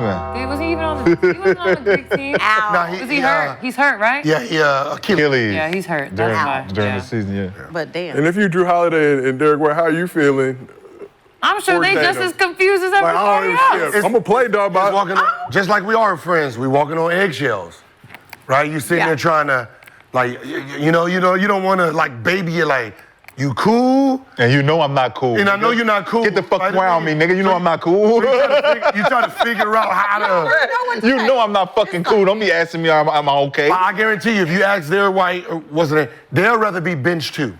Facts. This Steve Kerr trying to Or sabotage do they think the Boston Celtics are their team now? Nah, you're trying to. They're sabotaging the Celtics. I don't like that. Yeah. It's a team morale thing for sure. Like It does feel like some Fucking Boston with Jalen, they fucking with Jason, and then they got the two other ones on the team. Making them feel like they feel like superheroes. They feel like superheroes. That's what it's now. looking like from a Celtics fan's perspective. But is it sabotage? And we talked about this They earlier this week. Or does it feel like it's going to be a motivational tool for both Tatum and Brown to come out and say, I hope it motivates we them are 'cause they're smacking both all of you? two amazing humans. So I'm like, I feel like it's gonna be motivating, but from the outside looking in, that shit looks real weird. And I've been there before. When your teammate they be like, yo, hey, go get Gil, and you got your best friend, and he be like, oh, don't put me in. I don't want to be the hard nigga. I don't want to be the nigga. Like, we always feel bad this, and like as a star player, when someone coming in and you do that, now you ain't getting me, dog. No, not me. Your ass on the bench. Like you don't mean to do it to him. You just didn't want to come out. Right. So you do feel bad, like, man, you got me. Hey, bro, hey, man, you want to go to dinner? You want to go to dinner, man? On you, though, because you got way more bread than me. Hey, man, let's go to the club, man. Like, you feel bad because you did it. So I know the other way, they feel bad, too. Yeah. I know Derek White is sitting there like, fuck, dog, why you keep doing this to me? Yep, because you got to perform, too. I'd rather be Halliburton at this point. Just, yeah, let's go. No pressure at all. No pressure. Mm-hmm. Versus I got to go in there and play and then come at the end, sub me out, and this nigga sitting for you to fool like this. My star teammate. No, looking at me like that. Like, look. Like, nigga, what's up, nigga? The highest paid player. That's you saying you did good. You did good. Quenched in the motherfucker. You did good. Because you got to walk by the water machine and everything. You did good today, bro. You did good today, bro. I know you would have won by 30 if you played, big dog. You would have won by 30. I didn't even want those minutes. They tape no ankle. Steve tripping. No tripping. Like, imagine I got to. Because he like, I ain't gonna play. Because you know where Jason Tatum's in the water right there. And I'm thirsty, the motherfucker just finished playing. And I don't want to walk by him, so I just sit down. You got to swallow your spit. Mike, get in. Hey, Derek, you want some water, Derek? You want some water? Derek. No, I'm good. Motherfucker lips chapped in the motherfucker. With the white shit between his teeth. Get in, Derek. Turn two. Scared to go by that water. Look at me in his eye. I don't like this. Got a baguette for you, big dog. I don't like Got me this sweating at here, all. man. It's a bad look, but we got it. Yeah. Just damn, I'm in it. He can't get the 1 minute. He can't get the 5 minutes 9 seconds Gobert got. No. Like, I can't get 5. More. That's the audacity. It's crazy. The audacity. And you want to dap me up after the game? No. Stay ready, JT. Don't put me in for 5 minutes. The audacity. Yeah. Don't do it. No, don't do that. The audacity to have me on the team and not play me on the team, period. Y'all look. I came all this way to watch y'all niggas play. I could have did this in the hotel. My championship, I didn't even feel great. Like, think about the championship. They got to Before you gave me to it, it's like, all right, finals MVP, Jaylen Brown. Man, what the fuck? Hey, so, Jason Tatum, how do you feel about, man, what the fuck? Hey, like, wait, you just said him MVP. Talk to him. Let me get my emotions. This is a great moment. Now you're going to have to do it all over Put your hands down. Put your hands down, Ricky. Put your hands down, Ricky. This is all great. Ladies and gentlemen, this is Gil Arena presented by Underdog. And then now it's the same thing, because the first person, the first person they going to interview is Jason, how you feel getting your first gold medal? We worked hard. We already know it's coming. We worked hard. We did Please this. surprise the media. Put your hands down. Put your hands down. Leave him alone. Leave him alone. Jason got some shit going on over there, man. He got a new baby coming and all kind of shit, man. So how you feel about this go, dog? That's good. Trying to be so political, man. Hey, free, man. I'm sweating, man. And there's like certain. No, man, ain't we past the time limit? Don't we supposed to be getting out of here or something, bro? It's hot. We have close to 22,000 people in the chat right now. They need our music. They are here with us to celebrate this comeback victory from our favorite underdogs, Team USA. If you love underdogs, support Underdog Fantasy. Yo, why we still here? Supporting America, Gil. Supporting our American brothers and sisters. Ricky, put your hands down. You gotta put your hands down. Supporting our American brothers and sisters. Oh, man. Team USA overcame the odds, defeated a gritty Serbian team. Odds. Rashad, you were cheering a little too hard for Serbia. I was not cheering. You weren't even. You were motivated with Serbia's sport. For Serbia, you was were not cheering cheering. against the USA. No. So you were doing both. Mm-mm. Yeah. I wasn't. Yeah. But What do you call it? I don't know what you would call it. You got to figure out a new term for it. Is it a new term? Hating from afar. Being a hater. Hating from afar. That's Ladies and gentlemen, if you love America, It's tough love. tough love. tough luck. That's it. If you love America as much as Gil does, you see him with the flag on his lap. There is no love lost between former ESPN colleagues Stephen A. Smith and Jason Whitlock. So Smith dropped his new memoir, Straight Shooter, this week, and Whitlock took issue with some of the stories Stephen A. shared about his life, including how Stephen A. was able to get a scholarship to Winston-Salem State. Here's a clip of Stephen A. telling that story. Winston-Salem State came calling because a former player there was a family friend of mine, and he drove me down for a tryout. And it was the greatest shooting performance I ever had in my life, because I've never done it since, and I never did it before that. But that particular day, that tryout, I went down to Winston-Salem, and I just passed the ball around when Coach Gaines put me on the court, and Coach Gaines blew the whistle, and he called me over because he's 6'6", 280, and he was older. He wasn't about to get up. So he blew the whistle and said, "Come over here." He said, "Ain't you supposed to be a shooter?" I said, "Yes." He said, "Well, goddamn it, shoot the ball." And I said, "All right." And I went out there, and I hit 17 straight three-pointers. I've never done that in my life before or after. But that day, I hit 17 three-pointers straight, and he signed me to a scholarship on the spot. So I misspoke. The memoir Straight Shooter came out last year. Whitlock just very slow to respond, is what it is. So Whitlock called Cap on the story, referring to him as Stephen A. Myth, and also said Smith was an industry plant amongst other high-grade slander. Wow. But on Wednesday, Stephen A. went off on Whitlock on his show, and here are some of the highlights. You betrayed me. Did you tell the folks that? You bitch.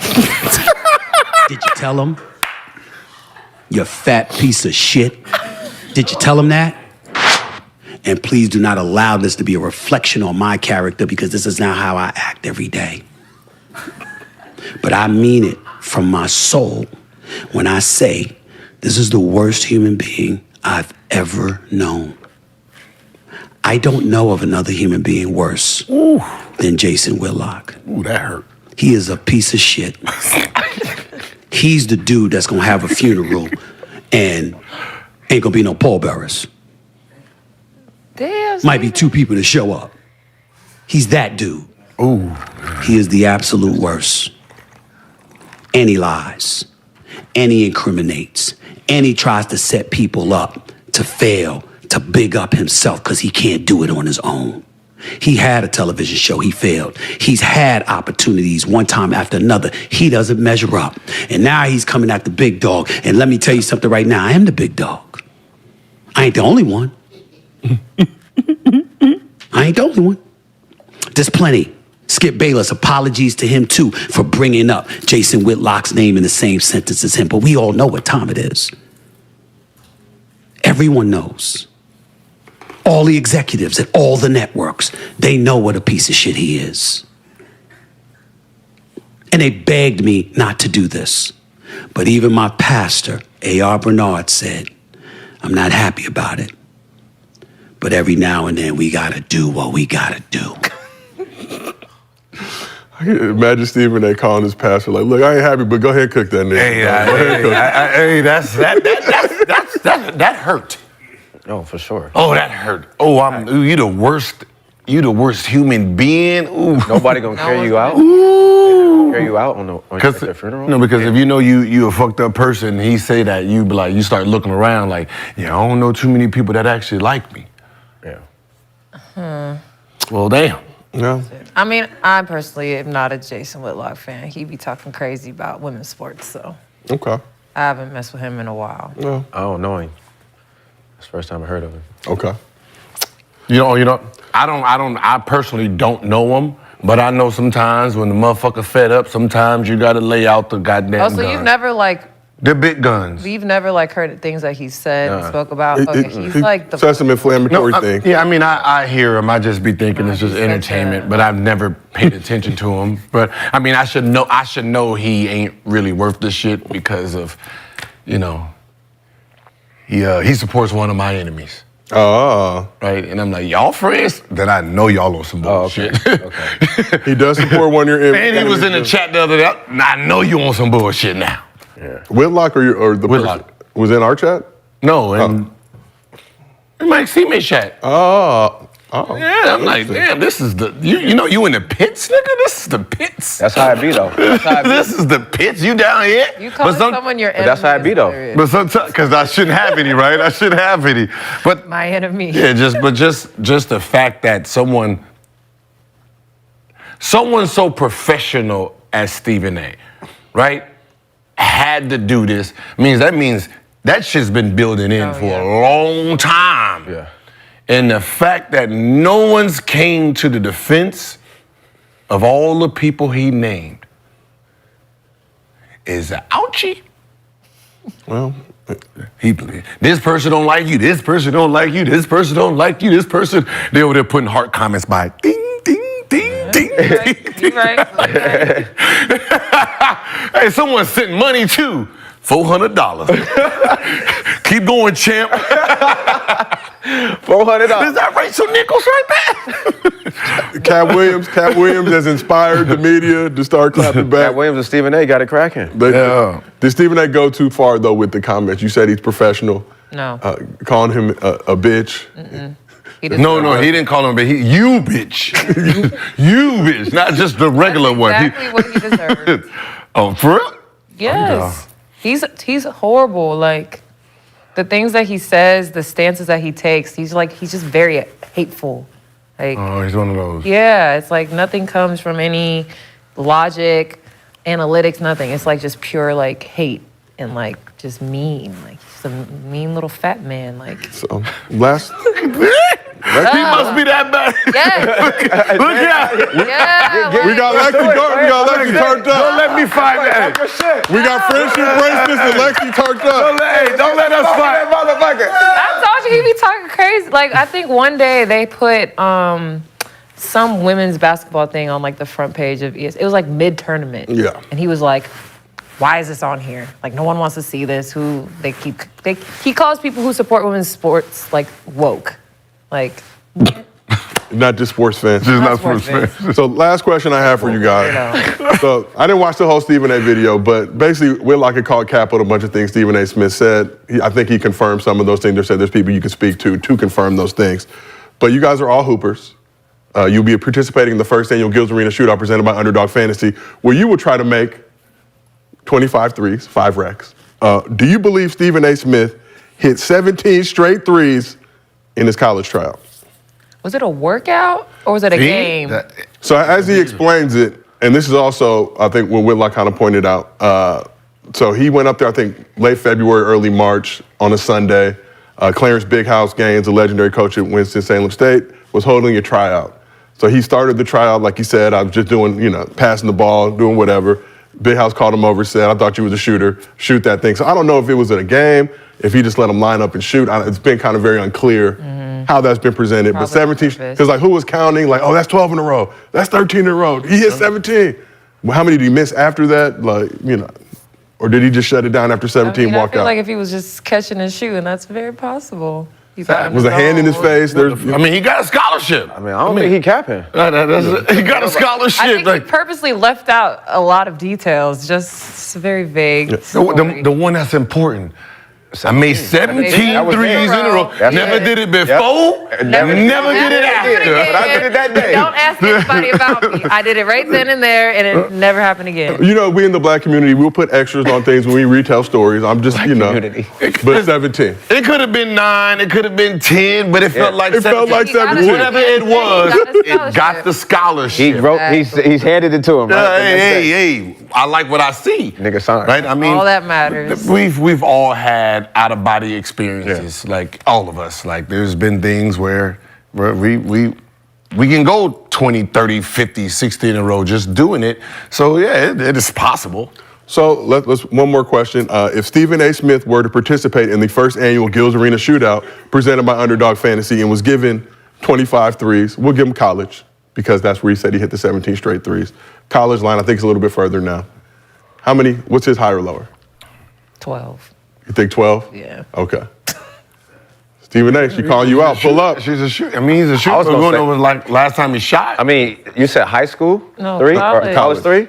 7. Wait, I mean, 7 out of 25. Wait. Back when he was in college, hasn't the line moved back? Yeah, it's moved back. That's what I said. I said 7. Old college? I say So give him the 7. high school You gotta give him the- three? We'll give him the high school. 2. I give him I say 2 7. makes. 2 makes a spot. 7. Does he get a warm up? Yo, Is he gonna somebody pull up his He's jumper. subject to That the shit right same here. rules as every other participant Is he in gonna the put- first that annual shit come Gil's right Arena here. shootout I give presented him by 2 Underdog Fantasy. makes a spot. So 10. I said 12. Okay, 10. 10, higher, lower, 10. Stephen A. Smith, Pull up. respond. Pull up, January 20th, Better than some of 2024. them out there. Facts. All right, but- Because I saw someone go 2 for 25. I've seen someone make nothing. So what's your reaction to the news that Skip Bayless is leaving Undisputed? He's leaving. Moment of silence? Nothing? No, he's leaving. Yeah, He's not fired. So So That means he's gonna I start his find it own. funny, right? So recently, I've been trying to. So we've been doing TV and all that stuff before. So I reached back out to try to get back on Fox, right? Mm. I was told that Skip personally declined Skip Bayless personally declined Kenyon Martin from coming. for me to be back on the show because I used to do the show regularly, right? When him and Shannon was doing Undisputed, I was on the show like a few times, Damn. and I was told that he personally declined. That's probably not the information they needed to convey, but Huh? so that's probably not the information. They could have just been like, "No, we can't do it right now, Kmart." Or something.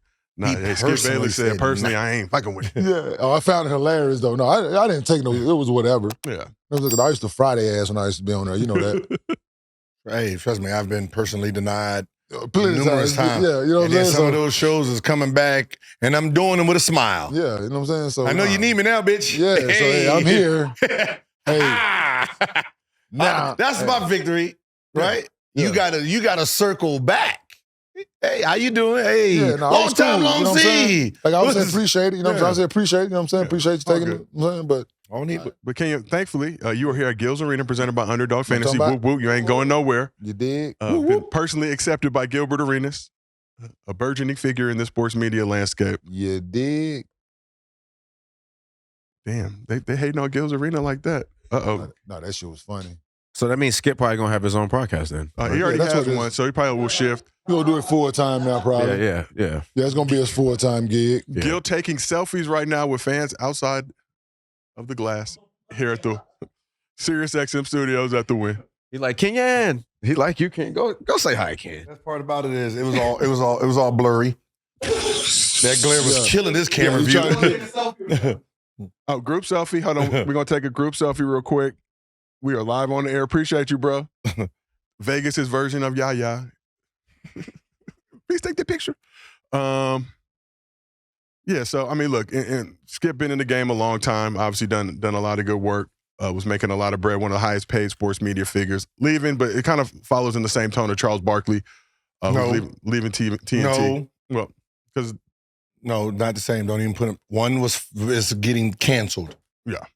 That's one. One is getting canceled. One is leaving. We don't know why he's leaving. He might go to ESPN. He might go to another network, paying more money. I mean, shit. Yeah. Because isn't Stephen A.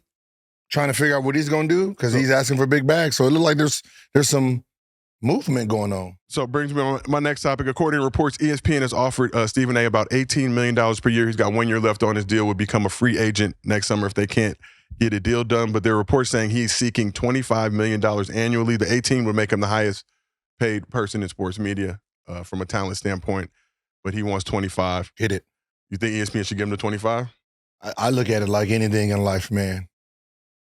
18, that means everybody behind him get what, 17, 16? Yeah, McAfee, I think 25? 17. Everybody get 24, 23. Cool. Oh, so Jump for the sky, baby. We Give him 30, yeah, please. give him whatever he needs. Because I know that trickle down, we get bigger bags too. Yeah, give Stephen A. 30 ESPN. The Underdog, you will be getting a phone call from Gil's representatives in the immediate We all gonna be aftermath. looking at him like, yeah, so Stephen A. Obviously, Stephen A. and Skip worked together for a long time. First take. Would you want to see a Stephen A. Smith, Skip Bayless reunion? No. Brandon? I wouldn't mind. I mean, it was funny. It was quality It was television. entertainment. It was for, very for entertaining. TV. I mean, for that. I don't think that shit can be repaired. Not even for the appropriate bag?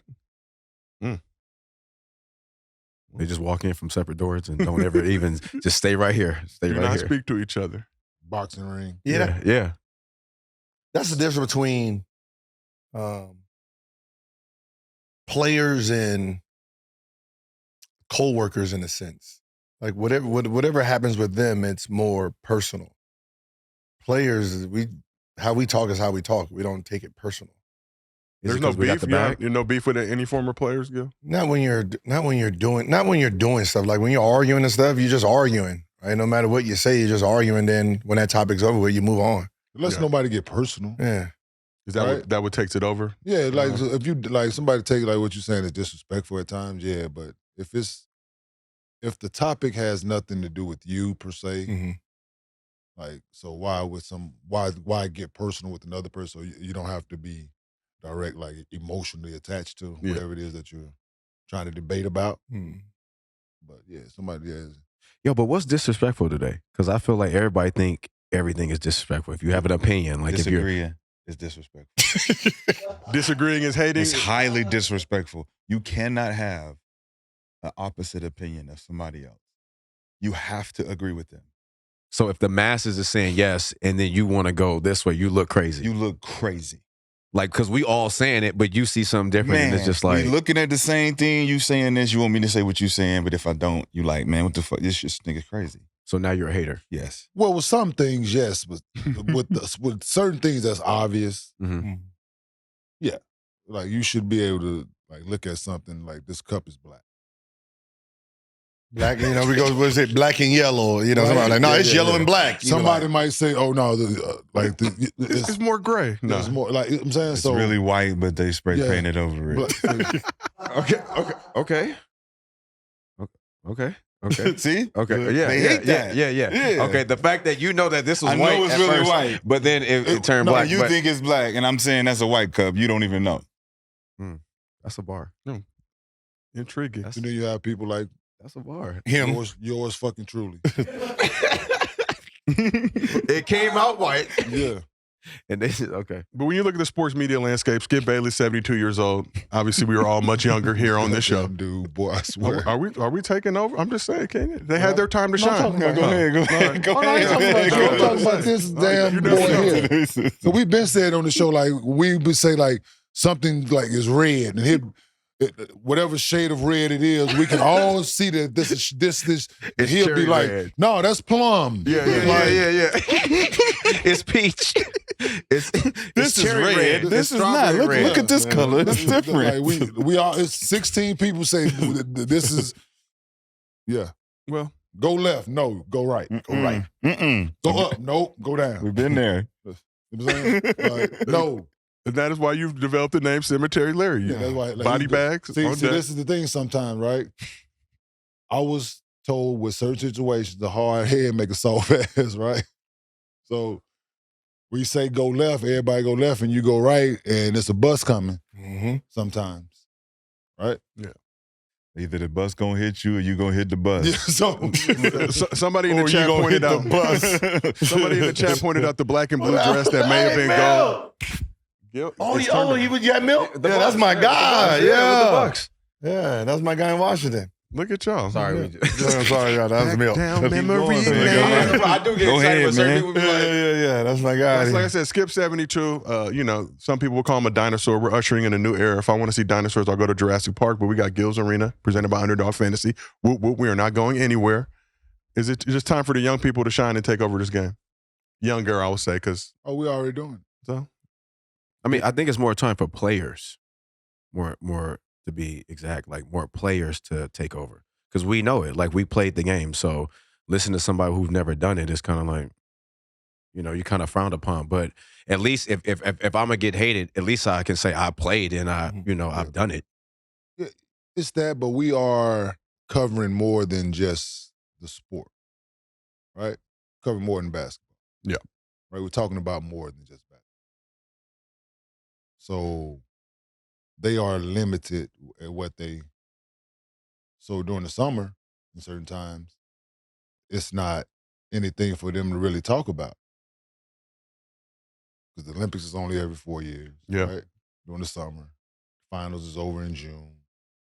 Football don't start till late August, September, right? Okay, baseball.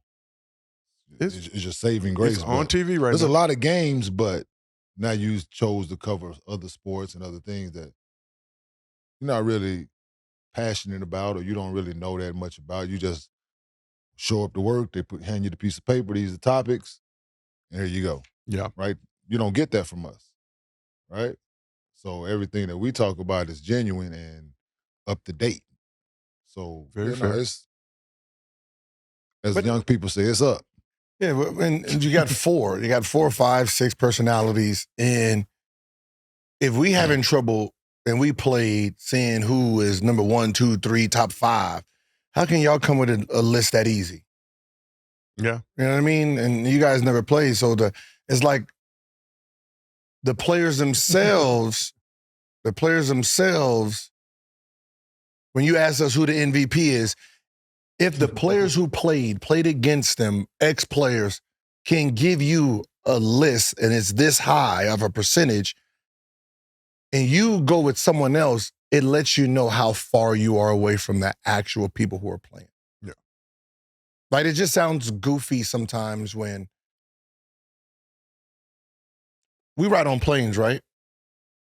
We ride on planes a lot, right? To the point where we can be experts at, right? Saying what's going on a plane. Right? I'm pretty sure if we start voicing our opinion on how the plane should be flown, I don't think nobody's going to listen to us. Right? I can tell you right now, I don't give a fuck what the stewardess say about what's going I know this bitch didn't go to aviation school, flown, dropped down, fly. She ain't done none of that for her to have my, I don't want to hear nothing you got going on. I feel comfortable when the pilot, hey, this your pilot speaking. What's up, boss? Okay, right? And that's how sports is. Just people who's never actually played, been in there, had to guard a mother. You've never had to guard someone to say how good this person is, but you have an opinion on what his legacy is. You've never had to open that lion's cage, close it, and say, survive. So you can't really say on, so the fact that you guys are judging people's legacy and you've never had to jump in front of that bull is crazy to me. Yeah. It's only in sports. You can't do that in anything else in this world. That's yeah, critique somebody on their job, like, oh yeah, it's. But you've never been a part of the job. Never been part of the job. Like, how do you? Can I go? Yes, you may, Rashad. All right. There are two dividing points, which is the audience, us, and then the other media. The other media connects with the audience because both of them never played. They're the median for the audience. They have their perspective, which is the audience's perspective, because we both sit and watch the game, right? We have our own perspective, which is what Gil's saying. He's expecting them to understand what we know when they know they can never do that. They speak for the people. We speak for each other. So this is why our emergence is important right now, is because we're speaking for players and they're threatened. But what has happened is they've taken Perk, Richard, JJ, certain players, like anything corporate, to represent the players. Yeah. So if they weren't there, it would just be us against them. They wouldn't have credibility or validation on points because they have certain players over there to say, yeah, that's right. This is how we did it. But that's just like Jackie Robinson going to the majors and leaving us out to dry. They took the corporate job. We can say nigga, please. We can't do that on this show without Stephen A. repercussions. Smith, he can't say nigga, please on air. He Cannot do that on ESPN. He can't even Once he ain't gonna fire himself. Once a generational. So it's like when you understand that Skip and Steven and all of those guys who've never played, they not even trying to integrate with us. They keep it separate because the crowd that they're catering to, they feel they speak for them. because we both don't play, we're going to tell you from our perspective, we feel like we're experts because we're near them and close to them enough to give you on ground. Yeah, that's fair. Or we heard this rumor, or we heard this. We was close enough to hear it. We was close enough. He didn't say it to me, but we was hearing the conversation. Yeah, for sure. So it's like A lot it's just of like ear any hustling. news. Anything on the news, you go to the news to find out what's going on. That's their source. But we are now emerging as our source. The actual source. And it's overtaking them. So Skip can't keep up. Shit, Stephen A, they gonna give him that money, invest in him, and he can't keep up either. Hardworking individual. Hope he gets his bag. It's going to be, I mean, you know, players coming into the podcast world has changed. It has changed because a player will talk to a player versus talking to just media itself, because media needs, they need angles for stories when some players are just telling stories, right? We're talking, we're having conversation. They're trying to figure out the dirt. Right? And I don't think they've ever figured out, and I know the audience hasn't realized, but you don't even know what your favorite player likes to eat, do. What is his hobbies outside of sports, right? You don't know nothing about your favorite player, and they're being interviewed every single day for 6 months in practice after practice, before games, after games. Don't y'all feel like y'all are being cheated? You don't know nothing about who you like outside of game day because there's no connection. They're too busy talking about he was 5 for 6, he was 1 for 12, and you don't know what he is as a man. Even with technology today, you don't know nothing about your player. Yeah. And that's where they're losing at, because now the players are talking to each other. Yo, how's the family? How's your wife? Yo, are you about to get married? Like, was it Katie went on a interview with the young kid, I Love Speed, and said why he's single, because a girl, blah, blah. And they said, oh my God, never knew. Because he never asked. You asking about why he left Golden State for the last 42 years, and nigga been on 3 teams since then. Like, that's why. But my question for you guys is, A lot of guys are single because they just can't keep something on their hip. Hey, what are you trying to say? We can What go you to trying that to say? too. I mean, I get What the you trying to question. say? You trying to say? What you trying to say? I'm not trying to say anything. I'm just saying there's certain stuff I'm just not rolling with either. Like, I feel like a lot of players